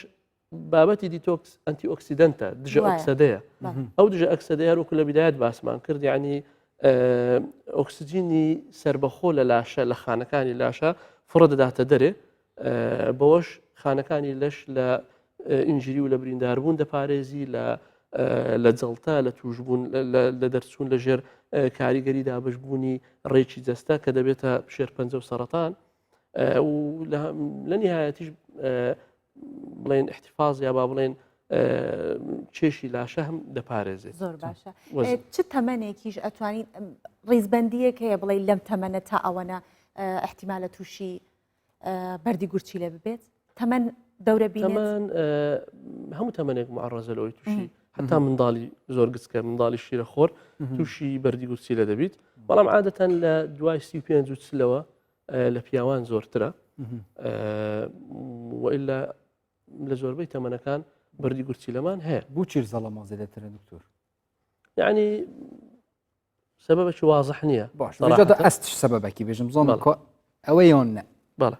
درەنگ خستنا میزکردنی چ کارەساتێکی سەر گورچی لێ چێت کرد یعنی درەنگ تاخیرکردنی میز تەنها بۆ بابەتی بەردی گورچی لە خراپ نییە یعنی زیاتر بۆ بابەتی هەوکردن خراپترە چونکە هەر ڕێڕەوەک مەجاریەک کە طبیعەتی وا بوو بە بەردەوام لەبەری بڕوات نابی ڕابگیرێت کە ڕاوەستا وەکو ئاوی ڕاوەستا و ڕەنگە بۆگەنی ببیت و احتیمالە التهاب بکات یان هەر ئەو یۆریایە بگەڕێتەوە دووبارە و عەزیەتی بات یعنی زیاتر بەنسبەت هەوکردنەوە خراپە بەڵام ئەگەر بووە عادەتێک لەوانەیە نەخۆشەکە بەخۆی میزەکە ڕابگریت لەوانەشە هۆکار هەبن بەبێ دەستی نەخۆشەکە میزەکە وەکو پێویستە بەتاڵ نەبی و نێتە خوارێ بە ڕێڕەوەکانی طبیعی میزە ڕۆدا بۆ نمونە تەسکبوونەوەی بۆریەکانی میز گەورەبوونی پرۆستات بە ساڵات چوان دکتۆر هەر مەبەستەوە من ئەوە بی کەسێکی ئاساییە بۆ نمونە بەس یعنی هی هەندێک ئەم کوردی بێژین میزەویە تێت بەس درەنگ تێخت ناچێت زۆر خراپە ئەوە کارەساتت طبعاً یعنی زۆر جار هەوکردنی میزڵدان هەوکردنی پرۆستات لە پیاوان بەو سەبەبەی دەبینین ینی میزڵدان و مەخزوونەکانی خوارێ ماندوو دەبن زۆر کە ئەگەری دروستبوونی ئیلتیهاب ئەگەری دروستبوونی نیشتنی کریستەڵ و دروستبوونی بەرد ئەوانە ئەو ئەگەرانە هەمووی زیاد دەبێت. دکتۆر ئەگەر مانێ وەکو نیشانە خۆمان سەرەتا نیشانەیەک بدۆزینەوە بۆی کە ترسمان لەلا دروست ببێت خەمی ئەوەمانە ئەڵین کەسێک خەوتووە خۆمان ترس بۆ خۆمان خەوتووە هەڵەسێت تۆزە چاوی ئاوساوە نیشانەیە بۆەوەی کە گورچیلەی تاو نیە گورچیلەی کێشەی هەیە نەخێر ئەوە یەک لە غەڵەتە شایعەکانە کە لەناو خەڵک باوە خفنێت پیرەژنە بەڵێ خەڵک هەر طبیعەتی بەرچاوی خۆی وایە ینی دوای خەوتن دوای ماندی بوونی چاوی نیشانە نییە من سارەکەم ئەمە لە لای خەڵک بڕەوێت لە چه حالەتێک نیشانەیە جاری وە هەیە کە طبعاً باو نییە ئەو شتە زیاتر لە منداڵان باوە بابەتی نەخۆشێکی پێ دەڵێن بەعربی پێ دەڵێن زولال یعنی بەخۆی گورچیلەیەک لە فرمانە سەرشیەکانی ئەوەیە ئەو بڵێن ئەو شتانەی کە سوود بەخشن لە ناو خوێن دەبی وەریان بگریتەوە زیان بەخشەکانیش لەگەڵ میس فڕە بدە یەک لەو شتانێک کە گرنگە گورچیلە وەری بگریتەوە ئەماینۆ ئەسیدەکانن کە بچووکترین یەکەی پێکهاتەی پرۆتینەکانن کە ئەو پرۆتینە لەگەڵ میز بڕوە و گورچیلە توانای وەرگرتنەوەی تەواوی پرۆتینەکەی نەبیت بەڵانسی شلە لە لاشە تێک دەچیت زۆر جار نەخۆشەکە پێی ئەستور دەبی یان بەرەچاوی ئەستور دەبی یان زجی ئەستور دەبی ئەو نەخۆشیێکی باو نییە لە گورچیلە فتەنها لەو حالەتانە بەرچاو ئەستور بوون ڕەنگە ئەهمیەتی هەبی و ئیلا نایبینین وەکو نیشانەکی زۆر دیار و سەرەکی لە پشت نەخۆشی گەورەی گورچیلە دکتۆر ئەم زیاتر vێجارە بەحسێ ئافرەتێکی چونکە زیاتر مەسەلەن حەستکن کێشە خوب دابەزنین خۆ زعیفکن دەهێنیت مدەهەکە دەرمانێکی دیارکردی خوار کێشاخۆی ناخوارێ خۆ زعیف کرد ئەوکی ئەوێت بێت خۆ ڕێکوپێ کرد لێ پشتین گەپ مدەهەکە تووشی نەخۆشیێت گورچیلابی بەڵێ چ دەرمانێک زیاتر کاریگەریەت خراپ سەر گورچیلە بەڵێ طبعاً لەبەر ئەوەی گورچیلە پاڵاوگەیە هەر دەرمانێک یعنی هەر شتێکە تووبی خۆی بۆ فلتەرێدا دەڕوات زۆر نەخۆشماندی تێ بەداخەوە بەخۆم نایانی ئەمن دیتیتم بەکەمی ئەوانی تریش دیتیان ئیتر ئەو کەم کەمانە زۆری لێ دەردەسی نەخۆشماندی تێ بە بەکارهێنانی دەرمان گورچیلەکانی پەک کەوتیە بە بەکارهێنانی دەرمان جگەری پەچی کەوتەوە بە تایبەتی ئەو دەرمانانەی کە کۆنتنت و پێکهاتەکانیان نەزانراوە یعنی زۆر دەرمان جگە لە بابەتی کوالتی کۆنتترۆل یعنی مادەکانی ناویشی ناسرااو نینە علمیان ئەمە نایان ناسین خەڵک هەیە لە خۆیەوە لە بازار دەڕوادەی کڕی لە لای خەڵکی تر ئەوەی کە پێی دەڵێن طب البەدیل مەبەستم ئەو نیە ینی تەسفیری بابەتی طب البەدیل بکەم ئەوش ڕۆڵی خۆی هەیە بەڵام لەلایەن ئەو پسپۆرانەی کە باوەڕ پێکراون بەداخەوە ینی ئەوەش تیجارەتێکی زۆری پێ دەکرێت وەکو زۆر لە شتەکانی تر خەڵکی ناپسپۆر زۆر ئەو بابەتی ئیستغلال کردیە هیچ بەکارهێنانی هیچ جۆرە دەرمانێک بە هیچ مەبەستێک پەسەند نییە بۆ تەندروستی گورچیلەکان و بە تایبەتیش بابەتی زۆر بەکارهێنانی دژە ئازارەکان دژە ئازار دکتۆر مەسەلەن هەندێک کابراایك سەروی ئیشات فەوارەکەوێ ڕازێک تا ئاوێ وەخۆت بە تایبەتی ئەوانەی سەرێشەی درێژخایانیان هەیە ینی ئەو حالەتە زۆر دووارە ببیتەوە زۆر خراپە ئەم و تو مەسەلەن لە چەند مانگان جارێک پاراستۆلەشی دەخۆی یان پرۆفینەشی دەخۆی یعنی بیها مەجال بەڵام ئەتوو دابنیشی بۆ منەوانی شەقەسەریان هەیە بۆ منەوانی کە تێنشن هێدێکی ڕۆژانەیان هەیە هەر تۆزێک ژانە سەریان هەبوو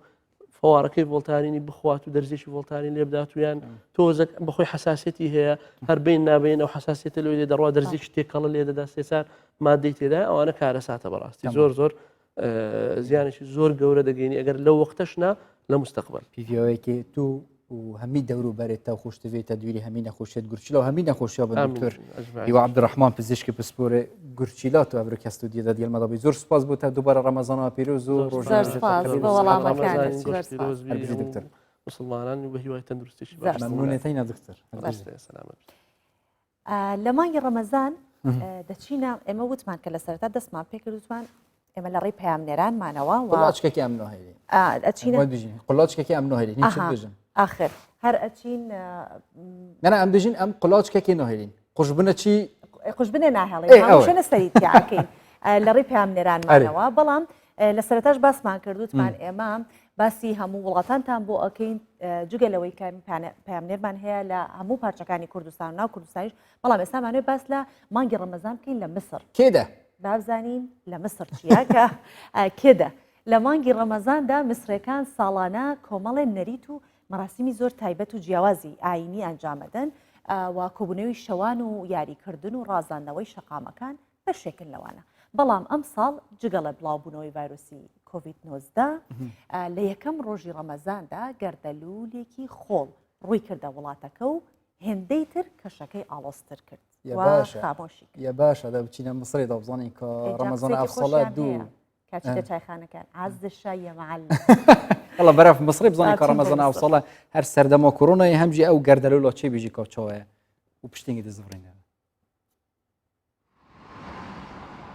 سەرڕای بڵاوبوونەوەی پەتای کۆرۆنا بە هەموو جیهاندا لە میسر هەر لە گەڵ دەستپێکی مانگی ڕەمەزان گەردەلوولێکی خۆڵین ڕووی کردوتە وڵاتەکە. ئەم گەردەلوولە لە ڕۆژی هەینیەوە ئاسمانی شینی میسری گۆڕی و کردیا ڕەنگێکی خاکی. ڕەمەزانی ئەم ساڵ جیاوازە، خەڵکی بەکەمی لە شقامەکاندا دەبینرێن. لە مزگەوتەکان دوورن کامەش کار دەکاتە سەر واتە ڕوحانیەکەی ئیسلام و ئەو وێنە درەوشاوەی کە ڕەمەزان لە ناخی موسڵماناندا دروستی دەکات. خەڵکی مسر خاوەنی نەریتێکی تایبەتن لە مانگی ڕەمەزاندا بە جۆرێک چێژ لە مانگەکە وەردەگرن کە ئەم گەردەلوولەش کاریگەریان لێ ناکات. هەرچەندە بەهۆی بڵاوبوونەوەی ڤایرۆسی کۆرۆناوە کۆمەڵێک لە چالاکیەکان ڕاوەستێنراوە، بەڵام چرا ڕەنگا و ڕەنگەکانیان هێشتا لە شەقامەکان دەدرەوشێتەوە. ئەم خۆشەی ساڵان دەمانبینی ئەم ساڵ نییە، ئەوەی ئێمە تێیدان ئێستا بە ناچاری بەسەر ئێمە و هەموو دنیا سەپاوە، کاریگەری کردوتە سەرمان، بەڵام بە پشتیوانی خوا ئەم ناوخۆشیانە تێدەپەڕێنین و مانگی ڕەمەزان خێر و خۆشی و سەلامەتیمان بۆ دەهێنێت. تا ئێستا زیاتر لە 3890 حاڵەتی توشبوون بە کۆرۆنا و 287 مردوو لەلایەن حکوومەتی میسرەوە تۆمارکراوە. هەر بۆیە گردبوونەوەکان لە مزگەوت و نوێشکردن تایدا قەدەغە کراوە. ڕەمەزانی ئەمساڵ بۆ زۆربەی موسڵمانانی جیهان لە ماڵەکانی خۆیاندا دەبێت و دوور لە مەراسیمە ئاینیەکان بەڕێوە دەچێت. دمایی که بحثا مصریجی کرد خوشحالی و یعنی کردستان گلک ولاتین مصریجی نهات نوا کردستان داشول کن سلاوت مال بوانا جیت نف استودیو کردستان بوسره سلاو بو هر کار یعنی کار کرده کی کاسب کاره کی کل ولات دیر هاتیت نوا کردستان ادا کارت کن رمضان خو دی در واس. بله. وەک ژوان لە سەرەتاوتی من جوان تێناگەیشتم من لەگەڵ ژوان ئاگە ڕۆژانە پرۆگرام کەم حتمما فێری ئاخافتنی کرمانجی دووبۆتی بادینی هەمووی ئەبم و بەدڵنیایە ئەم قولانج کە ناهێلین قولانج ئەم قولانج ناهێڵین لە ڕێی پاشیف دەچینە هەموو بەشەکانی کوردستان و شەوانە لە ڕێی پرۆگرامی پاشیڤەوە ئێوە لەگەڵمان بن تا ئێوە پاشیفەکەتان ئامادە ئەکەن ئێمە شاوازانیاریتان بۆ دەخەینەوە هیوادارین کە ئەم شەویش دوو میوانی ڕۆخسووتی دیکەی پرۆگرامی پاشیڤ بێتی لە ماڵەکانی ئێوە تا سبەی شەو بەیەگەیشتنەوەکی تر بەخواتانەکە مژیلی حاضرکردنە پاشی بێنە پاشیڤەوە خێر و بەرەکەت و سەحەت بێت و ڕۆژێت وە قەبیل و شەوەوە خۆش و هەر شاد بژی خاتانە